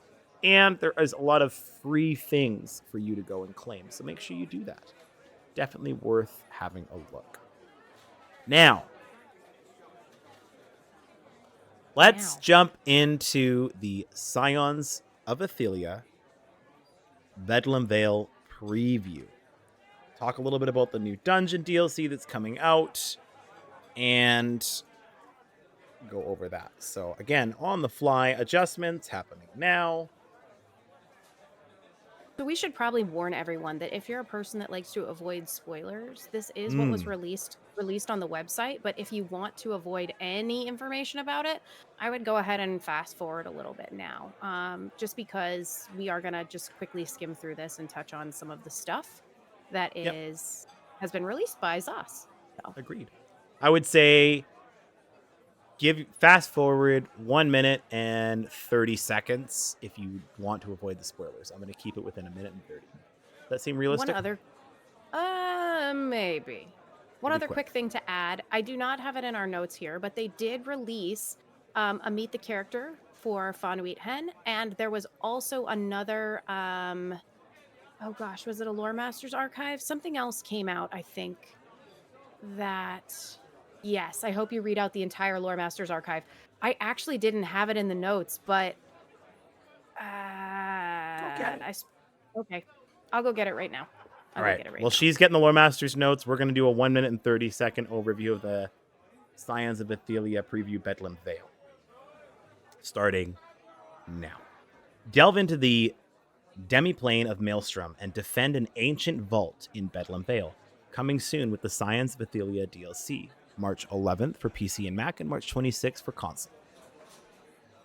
Maelstrom Marauders, a cult known as the Blind Path, has invaded the Bedlam Vale, and Fanuit Hen needs you and your allies' assistance in protecting a powerful relic. An extension of the Demi-Prince's realm, this mysterious vault serves as a very different purpose from that of the Maelstrom Arena, first introduced in the part of the Asinium DLC. If you ventured into the Maelstrom Arena in the past, when exploring this new dungeon, you'll have a chance to discover more about this peculiar part of the Oblivion and its master. Maelstrom Arenas are heavily curated by Fanuit Hen to show off challengers' combat skills and adaptability. Bedlam Vale shows a side of its master that is less planned out. You'll be able to see just from the ground alone that Bedlam Vale is a little haphazard, while Fanuit Hen is just as charismatic and combat focused as ever. This space and situation explores the relationship with Tudor, Riparius, and barons who move like this. The battle for Bedlam Vale.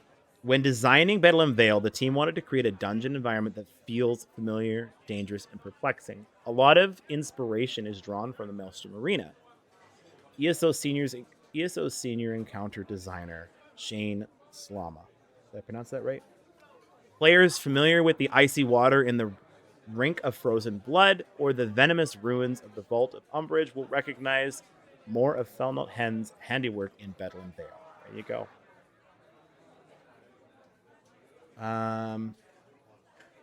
That said, most of the zone is still under construction. With enormous floating rocks, you'll need to be carefully navigate across. If you look down, you're able to see glimpses of the raw material that Fanuit Hen uses to mold and shape this demi-plane. Rewards of Oblivion. Much like the Maelstrom Arena, Bedlam Vale hosts great rewards for those willing to brave its challenges. Should you defeat the Blind Path and survive, you will discover new item sets, collectibles, achievements, and more. This includes, but isn't limited to, the Econir Examination Memento, earned by completing the dungeon, or the Artifact Hunter's Amber Die, earned by completing both Bedlam Vale and Oathsworn's Pit's side content.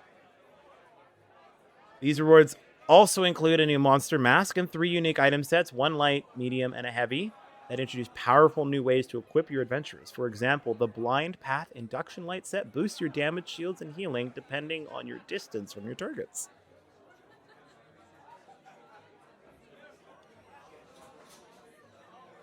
Defend the Demi-Realm. Step once more into the realm of Maelstrom and help the multiplier of motions known repel the invading cultists and protect a mysterious relic. And I'll leave it at that. There is your brief 2-minute overview of Bedlam Vale. If you want a full write-up, you can check that out right here.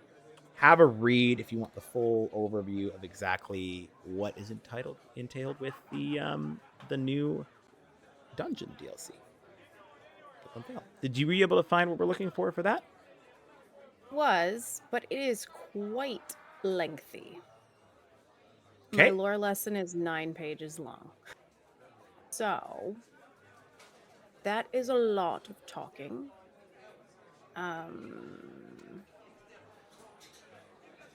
I suppose it's what we want to do. Why not? Okay. Sure, I haven't read it. I'll read it cold.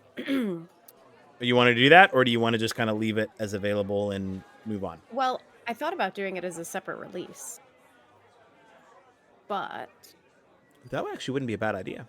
Do a pre-recording, release it. Mhm. You know what? Let's do that. okay. We'll do a So- separate release for the Lore Masters archive in the next week or so. Is that realistic? Sure. Yeah. Okay. And then you can listen to it there. We'll continue 'Cause on it- with it- our episode. This is a really good one, so I definitely think that it Definitely. warrants doing something. My lore lesson is 9 pages long, Jeez. so You're really it's, putting me in for the run for the sound effects this time around. Hey. not too bad. Okay, good. Only at the beginning. Perfect. Not too bad. Love it.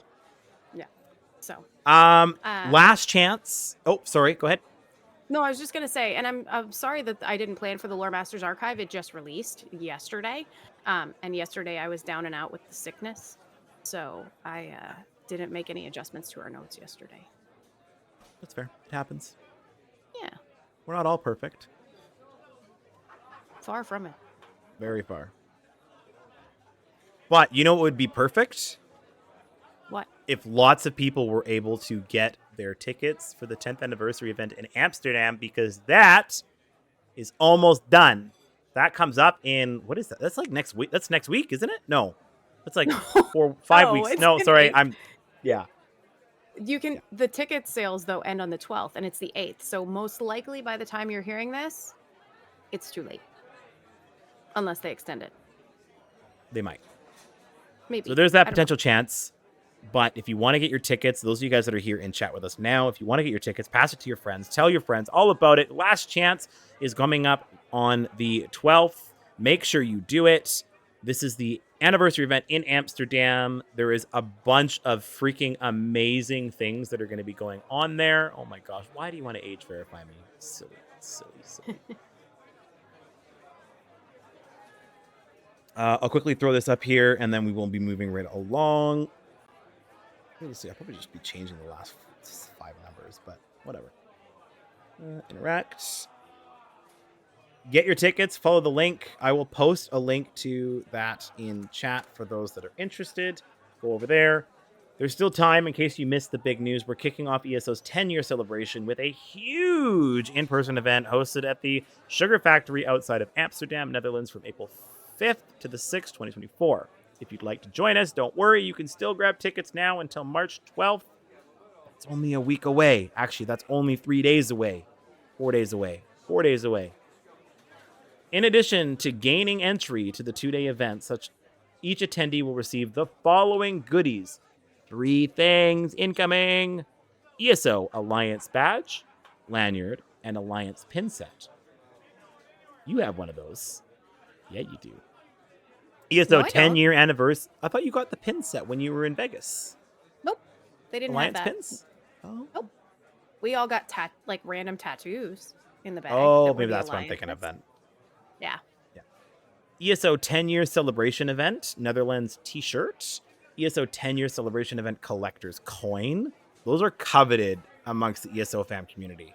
Like, super coveted. Hmm. 10 years of ESO coloring book. I know a few people in the community that would love a coloring book. ESO 10-year... little Bosmer right there. ESO 10-year celebration event plush. Honor the Bantam Guar. A reward code for Golden Honor a Bantam Guar in-game pet. Yeah, Man, you I would missed love to get one of those. You missed the duffel bag. I said the duffel bag. Oh, well, I'm really excited about a duffel bag that I won't be getting. Because I'm not going to Amsterdam. But that's okay. But I think that's so awesome. One of my favorite things that we got from Vegas is the bag. Like, I carry it all the time. I have one. I know. I have We friends. got you. We They got sent you me one. things. Yeah. There is a huge list of things that is going to be happening at this event. You've got ESO voice actor Q&A, the origins of the Elder Scrolls Online. You're going to go from the very beginnings, probably like pre-alpha, pre-beta, stuff all the way to now. They're going to kind of talk and break it all down, which is super awesome. It'd be so cool to see like how they came up with the different variations of things. Like you got to remember like all the different creatures that are in the game. That wasn't the original design. They went through lots of different designs. So you're probably going to get an opportunity to see some of the artwork, the original artwork of some of the stuff that's in game. They have a full keynote. There is traveling down the gold road. Creating a zone from start to finish. That looks really cool. How do you design a zone? And that's all on day 1. And then day 2, you got the 10th anniversary celebration cosplay contest. So you're going to see some really amazing cosplays.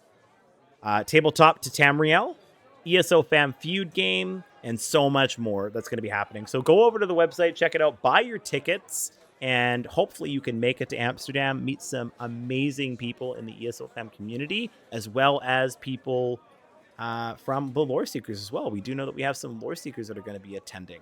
So you can meet some of our fabulous friends. And with that, let's talk about a last-minute change to update 41. We're going to shift gears just for a second. Unfortunately, this just happened in the last, 48 hours. There was a critical issue that was run into in testing Update 41. And unfortunately, the unified Cyrodiil repair kits that were supposed to be coming out in Update 41 are not going to be coming out that launch, but they will be coming out in the future just past that. The rest of Update 41 is going to be coming out. So far, nothing else is changing. It's just, if you go into Cyrodiil, do not expect those unified repair kits to be there. One other thing to note, there is kind of what's been going around about the stackable siege is actually not going to be the existing siege items from what we're kind of hearing at the moment. And somebody please correct me if I'm completely wrong on this, but this is just kind of what was the conversation when we were in White Streaks Mayhem. The stackable siege is actually going to be new siege going forward. So it's actually changing the items specifically to be the stackable kind. Existing siege weapons, as far as we know, are not going to be stacked. So go and burn through all that stuff because it's going to just be filler in the bank. Now, maybe they'll do something to change it, but I believe that has to do with the fact that ballistas, trebuchets, catapults, they're all individual items, and they can't just go and change the item. They actually have to implement a brand new item into it that is allowed to be stacked because it's written into the original game code that they can't stack those items, and it would not be something easy for them to change. So they're doing a bit of a different thing by just introducing a brand new item in there. And then eventually what will happen is the single piece items will eventually disappear. So if that changes, we'll absolutely let you know. But that was kind of the conversation during White Streaks this past event. So Interesting. I hadn't heard that. yeah, apparently there were some tests that were, I guess, people had some chances to test it. Yeah. And they weren't stacking. They are the only. It's a new item set completely. So we won't notice it on our side. It'll still look exactly the same. It's just if you went into the code and you actually looked at the physical item, it would be called something else. Gotcha. So. Yeah, and that doesn't affect, by the way, the unified gear kits. Those should still be launching because those are going to be fine. But the other gear kits will be fine. Repair kits, all those. It's just the repair kits that are not going to be coming out. But I just wanted to mention that it's like a lot of people are saying, "Oh, my backspace is going to be so much cleaner." It's just like, hold the phone. Might not be. You might actually have to work through a few things first to get that to work. But it's very possible that I'm completely out to lunch on this. This was just conversation that was kind of coming out from a few different people during White Streaks. Is that there is some things like that. So yeah, but we'll find out. Okay. That's how when Update 41 comes out, that's when we're gonna know. So you like books, don't you, Bacon? I love books. Do you want to talk about this next thing? Because I know you were super excited about it in our group chat. So Yeah. It's basically just that. If you're a person like me who likes to collect the stuff from game, there of course is the Tales of Tamriel, the lore and the land or whatever that we have currently existing for Elder Scrolls Online, but there is a new book coming out. I noticed it on Amazon. I was just, typing in some stuff, doing what I always do, looking for Elder Scrolls stuff for funsies. And I came across a new book called The Official Survival Guide to Tamriel. It's going to be a Ooh. hardcover. It looks just like the other books that are already existing. So it's pretty exciting. It's a pre-order right now. It is still not available yet. Give me 1 second. I'm going to see if I can link it real quick. Mm-hmm. That's actually really awesome. We might actually have to see if we can get our hands on a copy of this somehow, and maybe take a look through it and whatnot. The Official Survival Guide to Tamriel. That sounds like it would be super entertaining. How do you Yeah. survive wandering through the wilds? Well, first, Yeah. don't keep any rot meth in your pocket because you might attract a tiger. Yeah, so apparently I believe it comes out on March 26th. Give me Okay. 1 second. I'm Couple weeks away from now. dropping the link in the chat. But yeah, so for this, it's basically based on Elder Scrolls Online, and it says everything you need to know. Tamriel is a harsh world with many, many dangers. Find the tips and tricks you need to survive perilous encounters there and in the real world. Don't cut your adventuring life short. Learn how to dress a wound, how to survive encounters with wildlife, and even how to best pack for the adventuring life. A stunning addition to your collection featuring exclusive artwork and packed full of lore, this premium hardcover book is a must-have for every Elder Scrolls fan. So Ow. there you go. There we go. So that comes out on the 26th of March? Yep, it's a pre-order right now. So if you you can pre-order it through, I think Amazon is where I've seen it most. But it'll also let you view some of the pages and the images. And it's really, really good artwork and just some fun text. So Yeah. I was going to say, most of those books are a mixture of text and artwork. So yeah. it's a good flip. One of the first things that you see when you click on it is scurvy.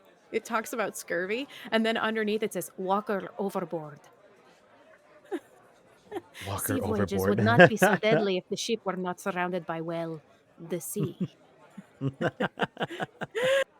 I love that's it. I too can't good. wait. I need to order it. So definitely give that one a check out. It's really fun. I love that they're finally releasing some more books. It's been quite a few years. Yeah. So I wish they would do more. I always have my fingers crossed that there will be more books like that released, but you never know. So that's the official survival guide to Tamriel that comes out. I love on it. the 26th. Like I said, we're going to have to try to get our hands on it in some way, shape, or form so we can kind of maybe go through some of it. Maybe do a little... we could do little tavern talk episodes with those in. Ooh, that would be fun. That So, could definitely be fun. How not to Future drown, content. learn to swim. Yes, that is correct. How not to drown, learn to swim. yeah. No, for sure. Indeed. That's it for announcements, though. Did we miss anything? Well, it wasn't announcements. That was news. News and announcements. Sure. Information. Yeah. Stuff. Thing. So, I think next up is lore. This is where basically Peanut shuts up and Bacon starts talking. So, you ready? We'll see if Bacon starts talking. I don't know. Trying not to. What is opening on my computer? Everything is opening.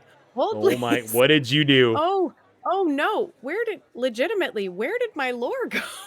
Uh-oh. Did you delete your lore lesson? Because I mean, last time No. you tried to delete our notes. No, I didn't delete our notes. I corrected your grammar a few times. I love that you looked at the side camera, the one that's meant just for me, so that I could see that. Thank you. Thank you for that. Yep. So, for those that don't know, while Bacon's trying to figure out her computer over here of things that are I closed, got it. I'm good. we have two webcams going. So here's a little insider scoop on how we do this.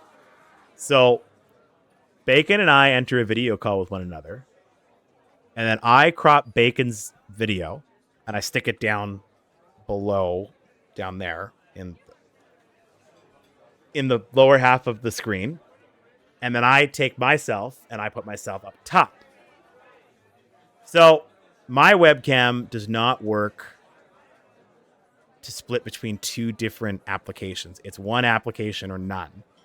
So I actually have to have another camera set up so that Bacon can see me. No green screen or anything. She gets like just the full-on Peanut sitting in a chair, leaning back. She gets to see my chair breaking all the time and me like falling backwards and trying to like very graciously not fall out of my chair. But yeah, she gets a whole different angle. So her camera is right there. And the camera that you guys see is right there.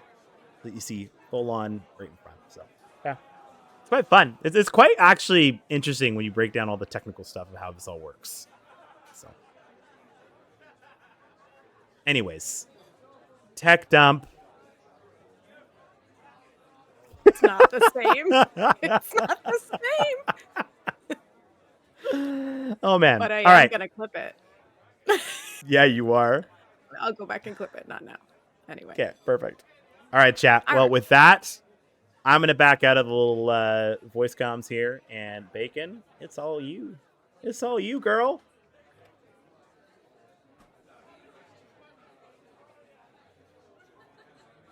Lore Lesson 8 on Moths and Scrolls. 23rd of First Seed. The tavern feels particularly comforting this evening. The moons are full tonight, and there is something ethereal about their beams dancing across the floors through the windows in the main hall. The subtle sounds of laughing, drinking, and faint music can be heard softly wafting through the small opening in the bookcase and curtains near me. The comforting crackle of logs is a constant when the tavern is open to travelers from across Tamriel. As I put ink to parchment, I reflect on how the war-torn plains of Cyrodiil seem a constant, yet distant sight from these halls at times. Maybe it's because I've been spending my days on the battlefields of Cyrodiil as of late, but I'd like to think that it's because of those who lovingly come here to share their adventures, drink ale, and call this place their home away from home.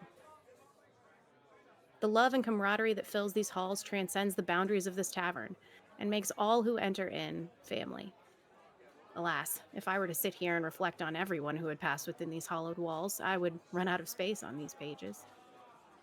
Instead, I come here to reflect on an encounter that I was not expecting within the battlefield of Cyrodiil, that of the ancestor moth. One evening, while riding north to scout for the Queen, I happened to find myself particularly transfixed on one of these small, sacred glowing creatures. My humble and loyal green torchbug seemed particularly transfixed as well, so we both followed to see where the sacred creature was headed.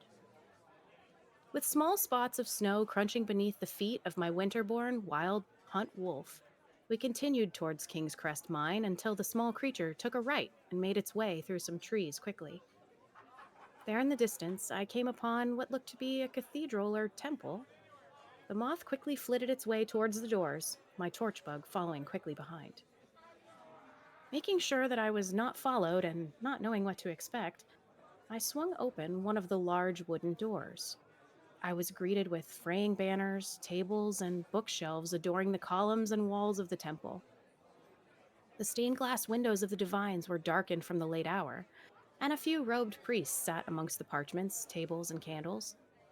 A large worn-out rug lined the center of the hall, and small glowing orbs could be seen flitting around high up in the ceiling, though I could not tell if they were more ancestor moths or some other form of magic.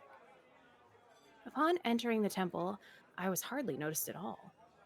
Many of the robed continued doing their tasks, and I quietly made my way forward, examining the frayed and faded banners, each with the symbol of a moth in the center. Standing and staring up into the vaulted ceiling, my curiosity was finally broken when one of the priests, named Crassius Viria, addressed me. "Greetings, Wanderer. If you've come to speak with an augur, there are none at present at this time. Augur Volso was the last to have blessed this refuge, and he passed his reward several months ago. I stood continuing to look up at the greatness of the temple, now shrouded by the dust and tiredness that the war had brought to its doors. What is this place? I asked. Crassius sighed, but I couldn't tell if it was out of tiredness or sadness that I did not know where I stood. This is the ancient refuge of our order, the cult of the ancestor moth. Here we tend the most honored of our augurs, those whose insights into the prophecies of the Elder Scrolls have rendered them blind, unable to delve further into the mysteries. Did you say Elder Scrolls? I placed my hand on my chest and felt the small replica of the very thing of which we spoke, hidden underneath my armor. I carried the necklace with me as a symbol of my search for knowledge, both past and present, written and unwritten. I've heard of the cult of the ancestor moth, but I've never actually set foot inside one of the temples. Only our order is able to read the Elder Scrolls. All that is known of them comes from our augurs, whose readings are rewarded with flashes of insight into the scroll's prophecies. Each reading exacts a price, eventually rendering the augur blind. Well, I felt drawn to this place, not necessarily by the scrolls, but I followed one of your sacred friends here, I said, gazing towards the ancestor moth, now flitting around a stack of books, a small hum barely audible and emanating from its wings. Can you tell me why I might have been led here? An outsider could not understand. Gypsy moths house the spirits of our ancestors. We tend them and honor them, and their song enables our augurs to glean truths from the Elder Scrolls, to see glimpses of what was, what is, and what might yet be, he said, smiling at me and my torch bug, which was now flitting above my shoulders. So perhaps I was led here to learn more about the very thing that the factions fight over. I would guess that some of them might not even understand why the scrolls are deemed so precious to the outcome of the Three Banners War. In fact, I'd wager that many who fight aren't even sure of the sacrifices made to protect them, let alone the power that they could contain, I said, holding my hand up for my torch bug to gently flit around. He nodded and gestured towards the table, lit by a candle with a space for me to sit. While you have respite from the outside perils, perhaps this will give you some insight.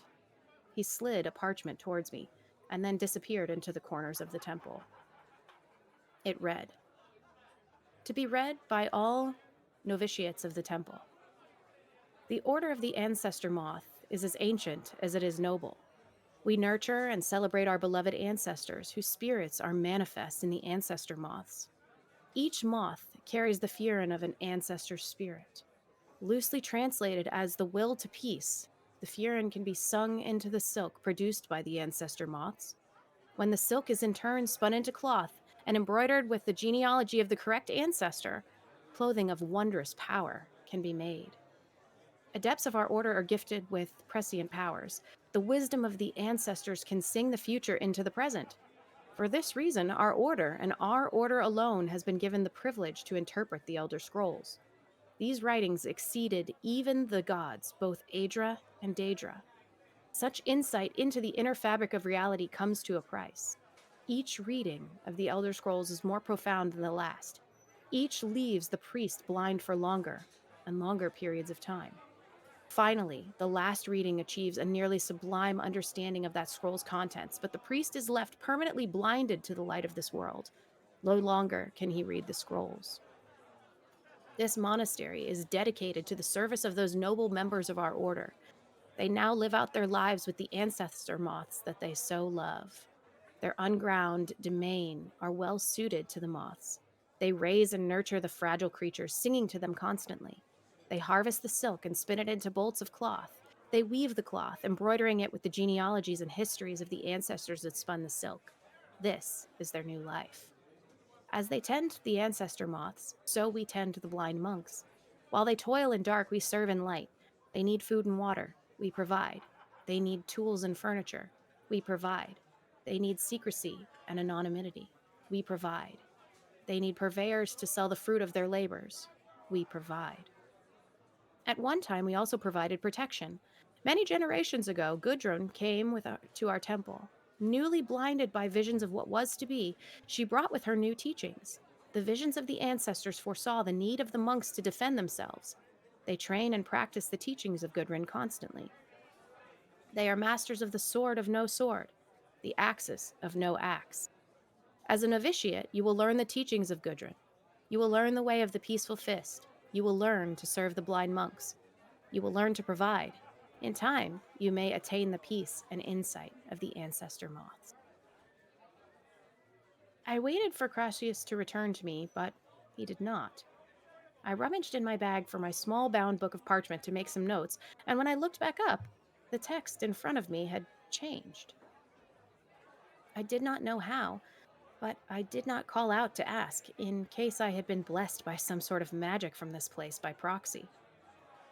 The new entry in front of me was written by a moth sister, Terran Arminius, and it discussed the use of the scrolls in the Three Banners War.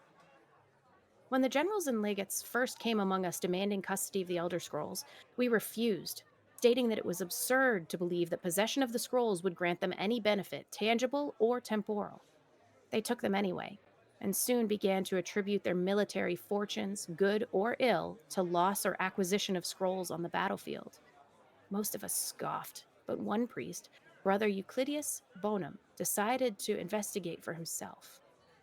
He subjected 1 month's history of Cyrodiilic warfare to the rigorous analysis, battles won and lost, scrolls captured and recaptured, and he found that there was a small but significant and definite correlation between military success and Elder Scroll possession on the part of the Alliance militaries.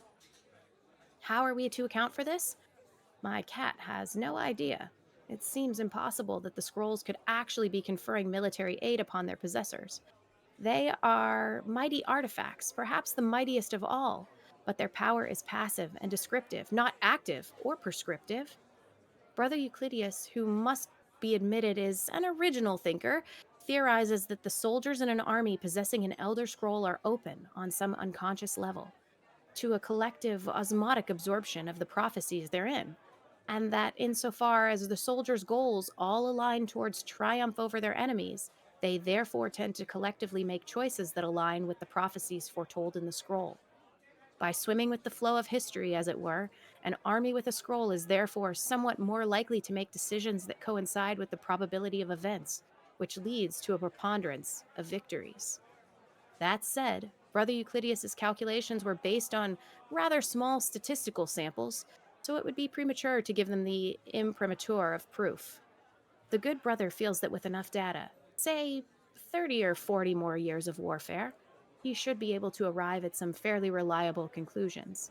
I cannot say that I hope the war will last long enough to give him this data, but perhaps I am selfish. 30 or 40 more years, I said under my breath in disbelief. I don't think Cyrodiil can survive such a thought. The air in the temple felt especially heavy and still after reading those last few words. Soon thereafter, a rumble of a trebuchet echoed in the distance from outside, and I decided that my ability to stay within the temple would soon be compromised, seeing that I was so close to King's Crest. I looked to Crassius, who was now standing by the brazier in the center, my hands running over the pages in front of me on the table. He nodded, and I gathered them up into my bag before quickly making my way out a side door, invisible to any opposing scouts who may have been taking the keep and farm nearby. Upon returning to the warmth of the tavern, I began to delve through the books and parchment pages within our hidden study, and that is where I now find myself, making this entry as a record of recent events. Through my research here in the study, I have learned what some of the effects of the scrolls are on the individuals who read them. It seems that there may be 4 different types of readers of the Elder Scrolls: the naifs, the unguarded intellects, those with mediated understanding, and those with illuminated understanding. One such text that I was able to find here amongst our library discusses these 4 types at length. It was written by Justinius Polinius, and it discusses the effects of the Elder Scrolls. It is widely known among scholars that the Elder Scrolls entail a certain hazard in their very reading. The mechanism of the effects has, at present, been largely unknown. Theories of hidden knowledge and divine retribution were the subject of idle speculation with little investigation. I, Justinius Polinius, have undertaken to thoroughly document the ailments afflicted by the Elder Scrolls on their readers, through a unified theory of how they manifest continues to elude me and remains a subject for a future study. I have grouped the effects into 4, finding that the avenue of experience depends largely upon the mind of the reader. If this is unclear, I hope that the proper dichotomy will lay it plain. Group the first, the Naifs. For one who has received no training in the history or nature of the Elder Scrolls, the scroll itself is effectively inert. No prophecy can be scried nor knowledge obtained. While the scroll will not impart learning to the uninformed, nor will it afflict them in any adverse fashion. Visually, the scroll will appear to be awash in odd lettering and symbols. Those who know their astronomy often claim to recognize constellations in the patterns and connections, but such conjecture is impossible to further investigate since the very nature of this study necessitates unlearned subjects. Group the second, the unguarded intellects. It is this second group that realizes the greatest danger from attempting to read the scrolls. These are the subjects who have an understanding of the nature of the Elder Scrolls and possess sufficient knowledge to actually read what is inscribed there. They have not, however, developed adequate discipline to stave off the mind shattering effect of having a glimpse of infinity. These unfortunate souls are struck immediately, irrevocably, and completely blind. Such is the price for overreaching one's facilities. It bears mentioning, though, that with blindness also comes a fragment of that hidden knowledge. Whether the future, the past, or the deep natures of being is dependent on an individual and their place in the greater spheres, but the knowledge does come. Group the third, mediated understanding. Alone in Tamriel, it would appear that only the cult of the ancestor moth has discovered the discipline to properly guard one's mind when reading the scrolls. Their novitiates must undergo the most rigorous mental cultivation, and they often spend a decade or more at the monastery before being allowed to read their first Elder Scroll. The monks say this is for the initiate's own protection, as they must have witnessed many unguarded intellects among their more eager ranks. With appropriate fortitude, these readers also receive blindness, though at a far lesser magnitude than the unguarded. Their vision fogs slightly, but they retain their shape, color, and enough acuity to continue to read mundane text. The knowledge they gain from the scroll is also tempered somewhat. It requires stages of mediation and reflection to fully appreciate and express what one saw. Group the fourth, illuminated understanding. Between the previous group and this one exists a continuum that has at present only been traversed by the monks of the ancestor moth. With continued readings, the monks become gradually more and more blind, but receive greater and more detailed knowledge. As they spend their waking hours pondering the revelations, they also receive a further degree of mental fortitude. There is, for every monk, a day of penultimate reading, when the only knowledge the Elder Scroll imparts is that the monk's next reading will be his last. For each monk, the penultimate reading comes at a different and unknowable time. Preliminary work has been done to predict the occurrence by charting the severity of an individual monk's blindness, but all who reach these later stages report that the increasing blindness seems to taper with increased readings. Some pose the notion that some other unseen sense is in fact continuing to diminish at this upper range, but I shall leave such postulations to philosophers. To prepare for his ultimate reading, a monk typically withdraws to seclusion in order to reflect upon a lifetime of revelations and appoint his mind for reception of his last. Upon this final reading, he is forever blinded, as sure as those unguarded ones who race to knowledge. The illuminated one, though, has retained his understanding for over a lifetime and typically possesses a more integral notion of what has been revealed to him. It is hoped that this catalog will prove useful to those who wish to further our mortal understanding of the Elder Scrolls. The moth priests remain aloof about these matters, taking the gradual debilitation that comes with the reading as a point of pride. May this serve as a useful starting point for those hoping to take up such a study. So, how many Elder Scrolls are there? Well, I too have asked myself this question. Even while sitting here writing this entry, I question how many I've heard about while exploring Tamriel. During the war, I myself have come across 6 of the scrolls: the Scroll of Almaruma, the Scroll of Altadune, the Scroll of Chim, the Scroll of Gartok, the Scroll of Nem, and the Scroll of Nimok. All have crossed the battlefield many times, helping to turn the tides of war over and over again. I have read about a few others as well in regards to the Druids of Galen, but have not heard more beyond the speculation that a scroll may be how the Druids came to settle on Ephelon. Still, beyond that, I've seen a few scrolls floating in vats within Apocrypha, but I dared not linger around them for too long for fear of becoming a permanent resident. One final text that I found here in our study, a text by Quintus Nerevelis, a former imperial librarian, lends insight into the scrolls and the scope of how many there may be. This text seems almost unbelievable, but I also cannot pretend to understand the scope of just how many Elder Scrolls might exist. It reads as follows. After the supposed theft of an Elder Scroll from the Imperial Library, I endeavored to find any sort of index or catalog of the scrolls in our possession so that such situations may be avoided or at least properly verified in the future. To my dismay, I discovered that the moth priests are notoriously inexact when it comes to the actual physical manifestations of the scrolls, and I had no idea how many they held or how they were organized. Merely asking the question evoked chuckles, as if a child was asking why dogs cannot talk. I will confess, my jealousy of the ones who can read the scrolls grows, but I am not yet willing to sacrifice my sight to alleged knowledge. The older moth priests I attempt to engage in conversation seem as batty as any other elder who has lost their mind, so I fail to see what wisdom is imparted from the readings. In any case, I set out to create my own index of the Elder Scrolls in cooperation with the monks.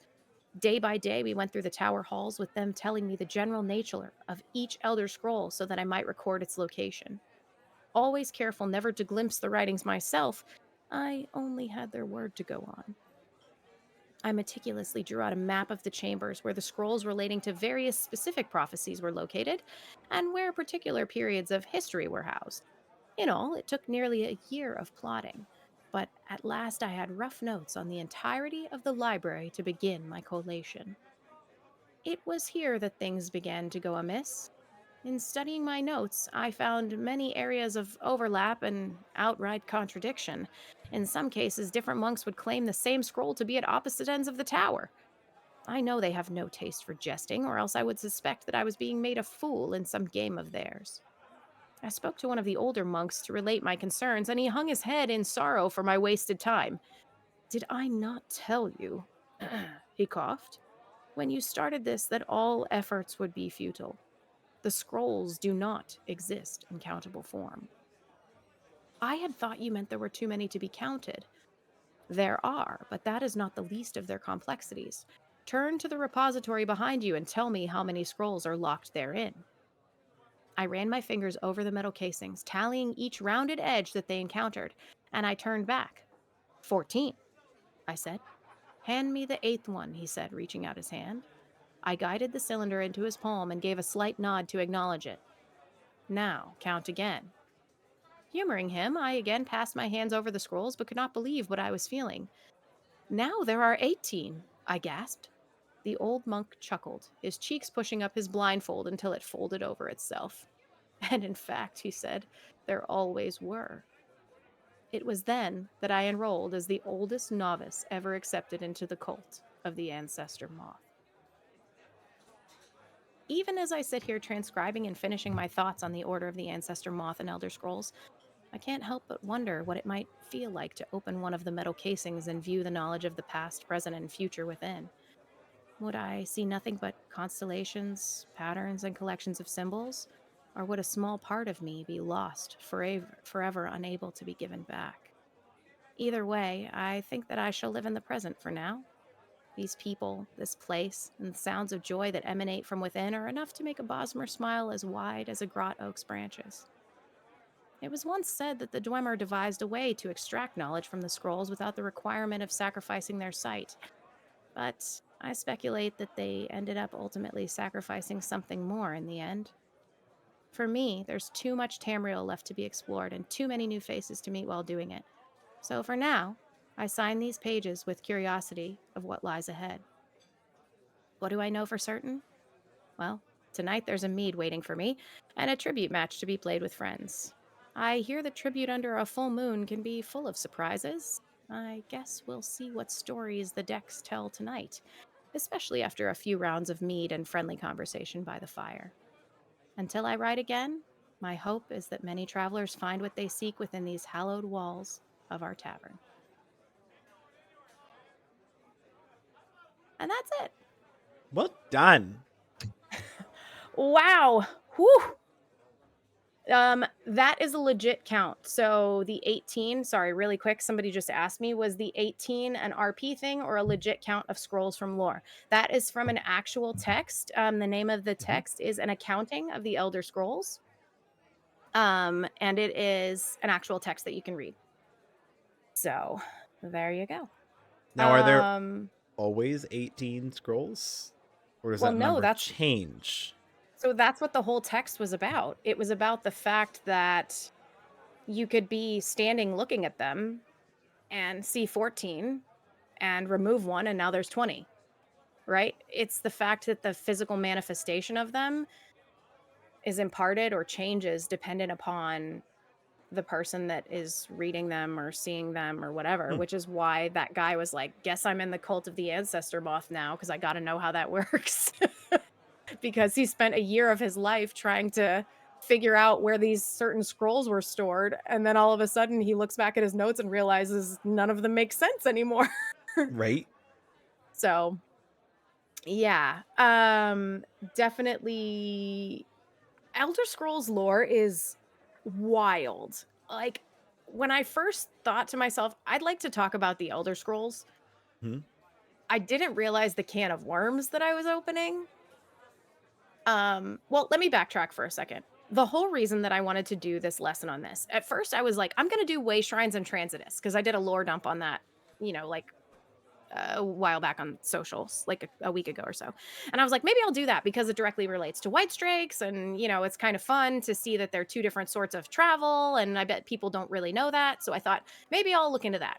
And then we were out in Cyrodiil one night and I was trying to meet up with a group of Loreseekers that were running around. And I was like, oh, I have a scout mission for King's Crest Farm and most of the map is yellow. I'm just going to run up there. And I never go up there.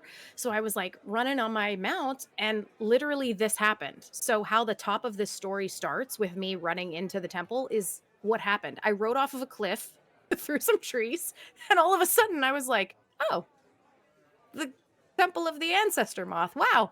Hello, here you are. So I was like, okay, well, let me go inside and see if there's people I can talk to or whatever. So I went inside and ran into the NPC who I talk about. What's his name? Hold please. Ran into Crassius, Viria, and I was like, this is cool. He's telling me about the Elder Scrolls and about the Order of the Ancestor Moth. So I was like, cool, I want to know more about this. So I screen capped a couple of his things that he said. And then that led me down the rabbit hole of looking up Elder Scrolls. And there's a lot of information on them, but because a lot of it also comes after Elder Scrolls Online, I felt like I only wanted to deal with some of the texts that were directly found in ESO. Related So to the the text current period. Yeah, so the texts that I read are the ones that are related currently to the game. One of the things that I also used was a Lore Master's archive that was on the Order of the Ancestor Moth and the Elder Scrolls. So you can find that on the UESP as well. But that was the one that talked specifically about the scrolls usage in the Three Banners War. So I think probably there are some people who don't know lore that don't understand that those scrolls were in lore. They were with the Order of the Ancestor Moth, and then they were taken by the three factions because they felt that they would impart some sort of knowledge, boon, buff, whatever on their army. So they stole them, and each group has a scroll temple or has scroll temples for their said scrolls. So yeah, it, it's it's pretty cool because I don't think people probably realize that there is a lore reason for why those are in Cyrodiil and for why they are a mechanic within Cyrodiil, right? Because they're supposed to provide Well, they do buffs provide to a the- buff to and a the- boon, right? to the war. Yeah, they provide that to Yeah. the war. So there's your little lore dump that the scrolls actually do mean something to the tides of warfare within the Three Banners War.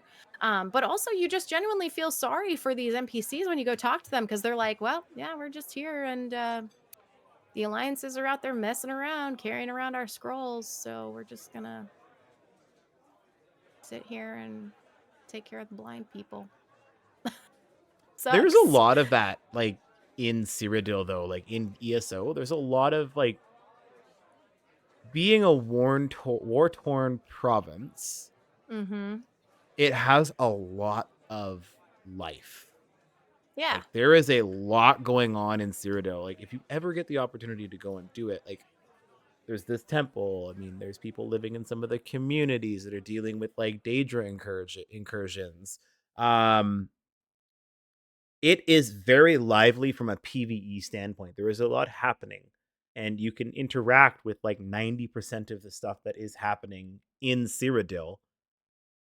And, like, there's stubborn people who won't leave and, like, all Right. sorts of stuff. Like, so it's definitely worth to wander around and, to kind of jump onto what you had said, like, there's a reason for why something is there. Is like, if there's one thing that, and I know lore is not one of the strongest things for me, but if there's definitely one thing that Zos is good at, it's making sure that there's a reason and a purpose for why something is the way it is in the game. They are not the Yeah. type of people that just chuck something in there because it looks cool. There's a reason, and it has to go through some kind of vetting process to be there. Which is why you don't run into some of these things like, oh, this is in Skyrim, we're just going to throw it in there. Like, no, there's actually a lore reason as to why this is here. And you can go and you can dive into it. And typically nearby the thing that you're looking at, there's some kind of Mm-hmm. story or a book. So, Yeah, and there's a few things being brought up in chat that I want to touch on too, really quick. So, yeah. yeah, basically the 18 that I was referring to is that there were 18 scrolls on that particular shelf in that story. But it's according to the UESP, there's actually 13 named Elder Scrolls, right? Um, but that doesn't mean that there aren't other ones necessarily. Yeah. It's just those are the ones that we know that are referenced and that are named. Um, there is also a lot of really interesting lore in one of the other books that comes later, and it's where the names that we actually have of the scrolls that exist in Cyrodiil in Elder Scrolls Online Yep. are mentioned. It is like a brain explosion, and it doesn't fall like we haven't seen that book or that text within ESO, which is why I didn't go into it. But Draylin mentioned that there are some interesting theories about the scrolls with Magnus and the Memoli, which is also true and kind of ties into some of those texts as well. So you can really get like crazy in the rabbit hole with the Elder Scrolls because you've got stuff about the creation, and then like are the scrolls that we see pinpoints of light that are being pushed through, Aetherius, and like there's all Yeah. sorts of really interesting creation lore that could tie to them, as well as like their creation. So there's a lot of things like, where does the energy come from that's imbued with them? Why do some people see constellations? Why do what is the Elnathay language that is written on the scrolls? There's just a lot of things that can really get you bogged down.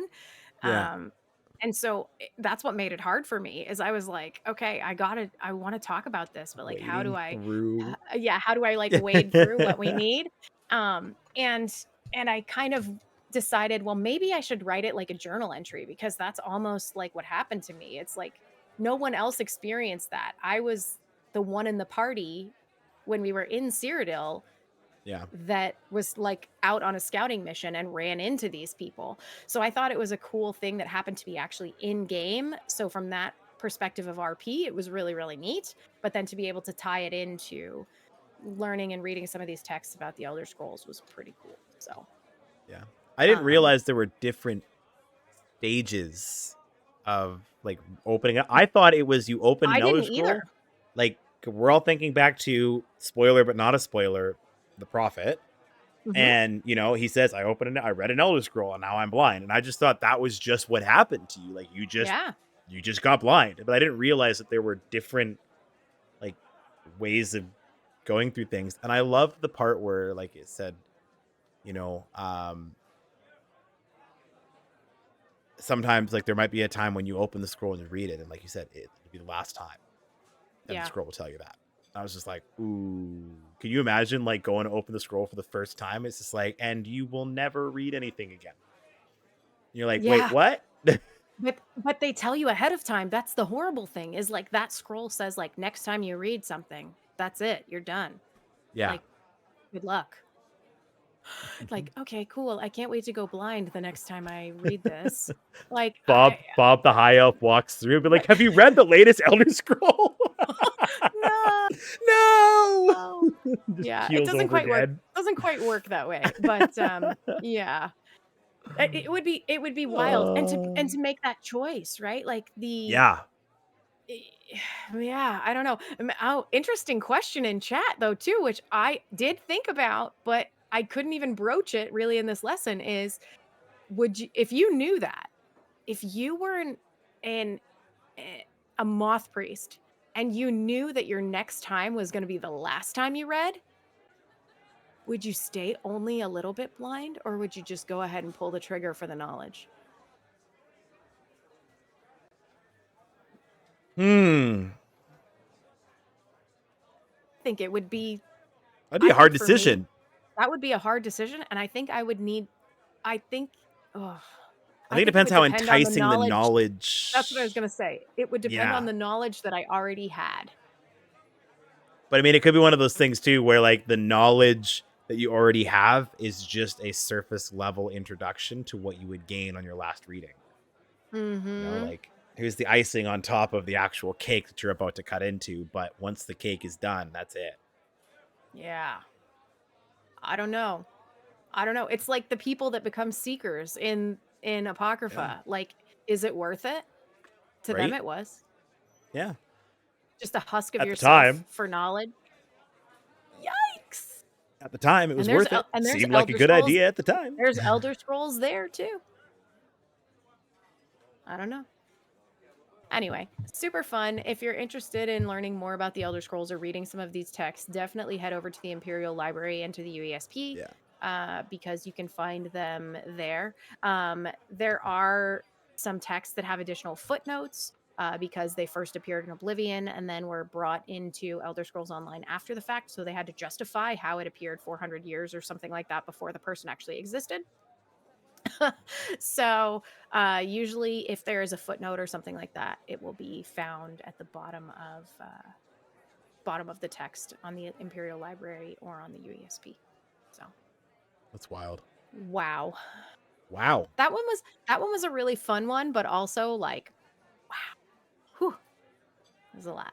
It's a lot. All the things.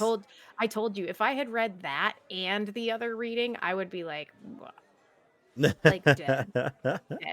No, that was a good choice. I like the idea that we're gonna do the Lore Masters Archive as a separate little tidbit piece, little bonus piece. So, right on. Let's talk a little bit here about some guild announcements as we kind of come to the end of our episode today. Don't worry, I'm not going to press the button yet. Just wait. Button's not pressed. Not yet. Not yet. Not yet. No tears yet. Some guild announcements. So, the last few months, we have been doing a lore tavern with Aramithius covering the lessons of Vivek. We are currently on lesson number 12.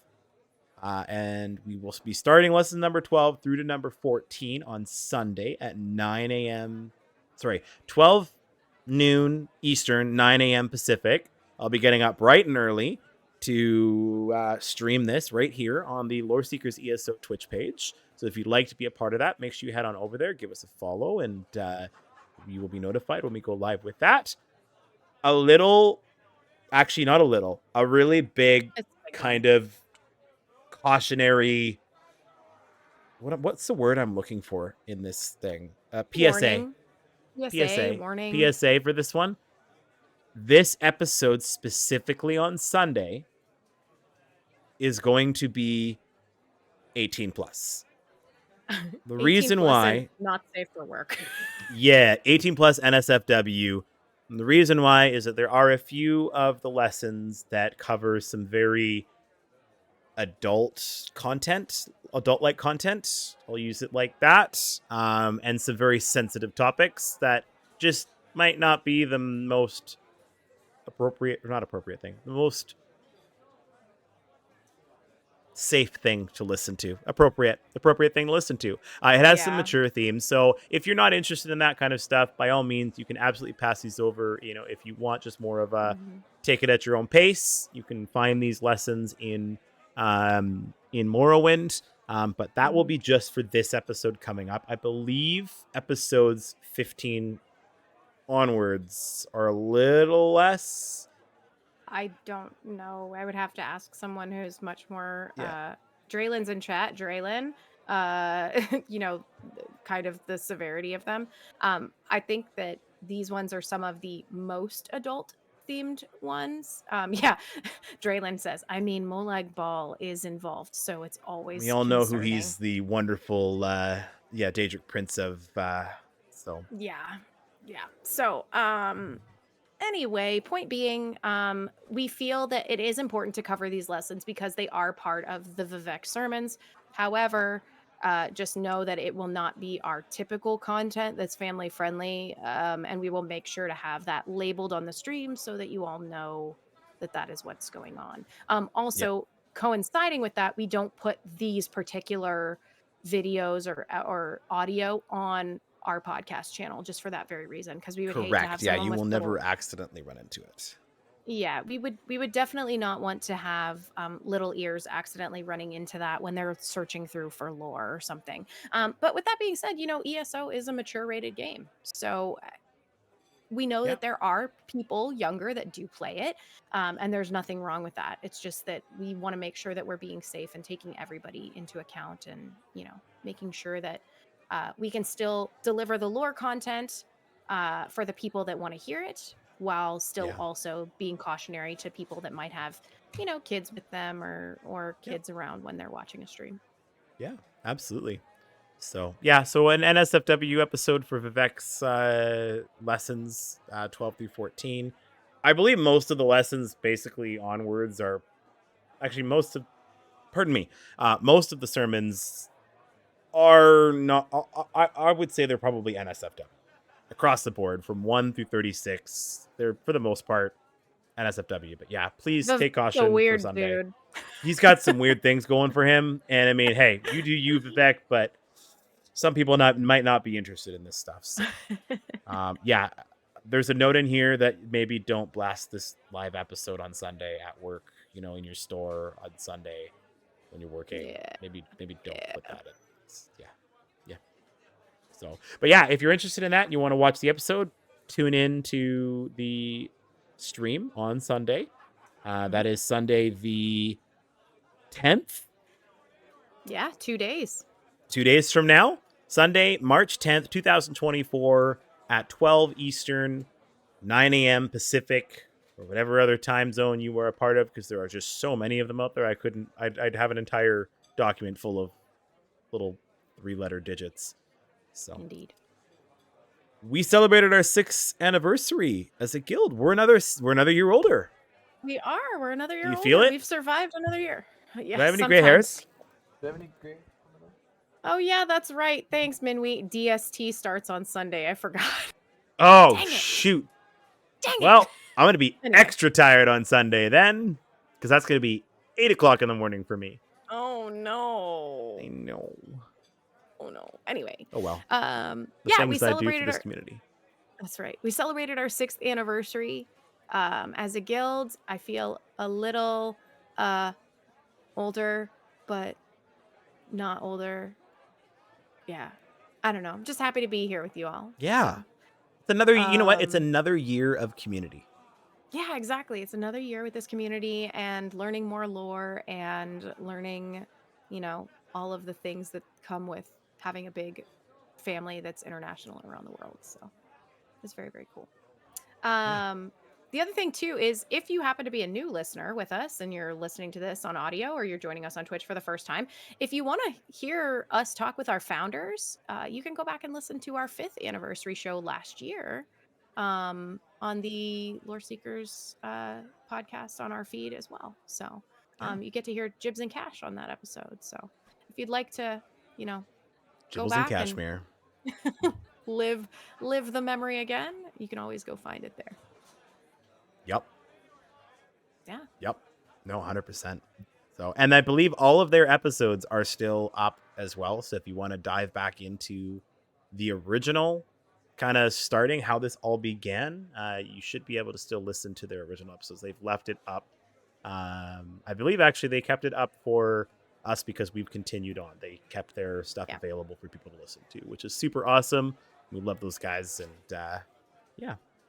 But now is the time where I push the button. Minwy Pro, plug your ears because I know you hate this part, but we're going to talk about it. Our beloved Bannered Mare is now playing. Thank you, everyone, for joining us today. You guys have been absolutely fantastic. We love jumping into the tavern and hanging out with you all. Today, the tavern door did not get stuck. That's an important thing to be aware of. But it took about 30 minutes. Really late. Yeah, it took about 30 minutes to get the damn door open. So keg was broken. Yeah. Oh my goodness. If you would like to follow us on Twitch, you can find us, as mentioned multiple times, at the Loreseekers ESO. You can follow us on X, which is also formerly called Twitter, at Loreseekers ESO, and we are on Blue Sky. Loreseekers ESO. I forgot to post there today. Oops. Darn it. Too many you can send us an email at loreseekerscast@gmail.com. We would love to hear from you. We love to read them. Seeker. No S. Unless you want to Did I goof that? Did I goof that? Loreseekercast at gmail.com. It's very specific for a reason because of the gentleman's previous email. So it's the original one. Our email is loreseekercast@gmail.com. Yes. Yep. Yeah. Toasted Peanut, where can you find me? Well, I'm glad you asked. Thank you very much. Wow. You can find me on Twitch on my own channel, at Toasted Peanut. You can also find me on X, though I don't post there very often, at Toasted Peanut. You can find me in Discord at Toasted Peanut as well, and also in Xbox. You can find me with the same handle, Toasted Peanut. Peanut spelt with a 3 instead of an E. That's a key fact there. Bacon, where can we find you and your Bosmerness? Well, I'm not as lucky as you and don't have the same handle, unfortunately, across all the socials, but I'm pretty close. So you can find me on Twitch on my own channel, sometimes at Gone Crazy Back Soon.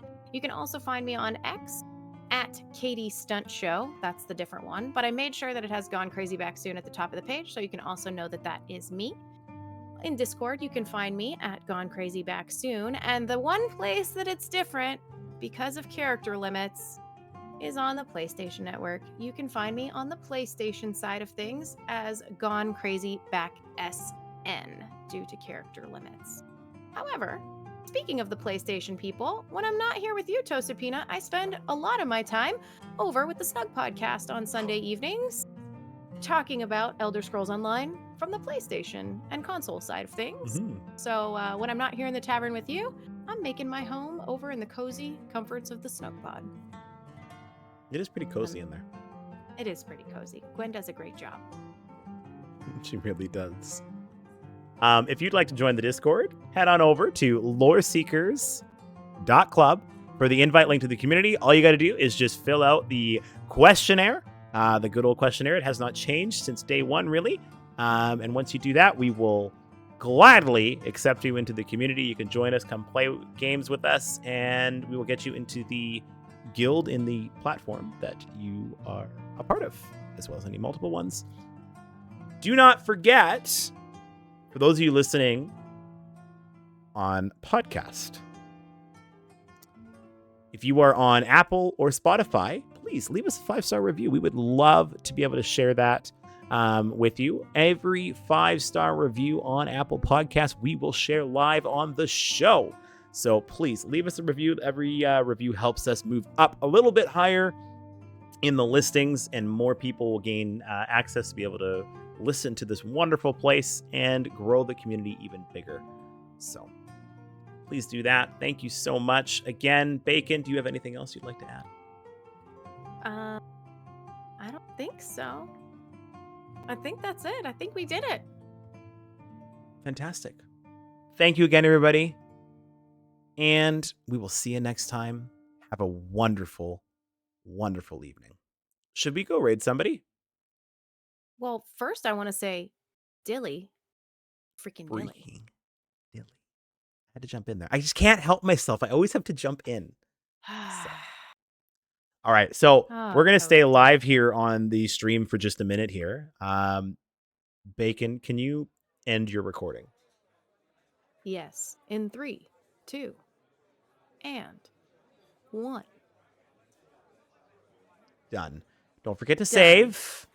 Okay, I will. Awesome. And I know you're already on it.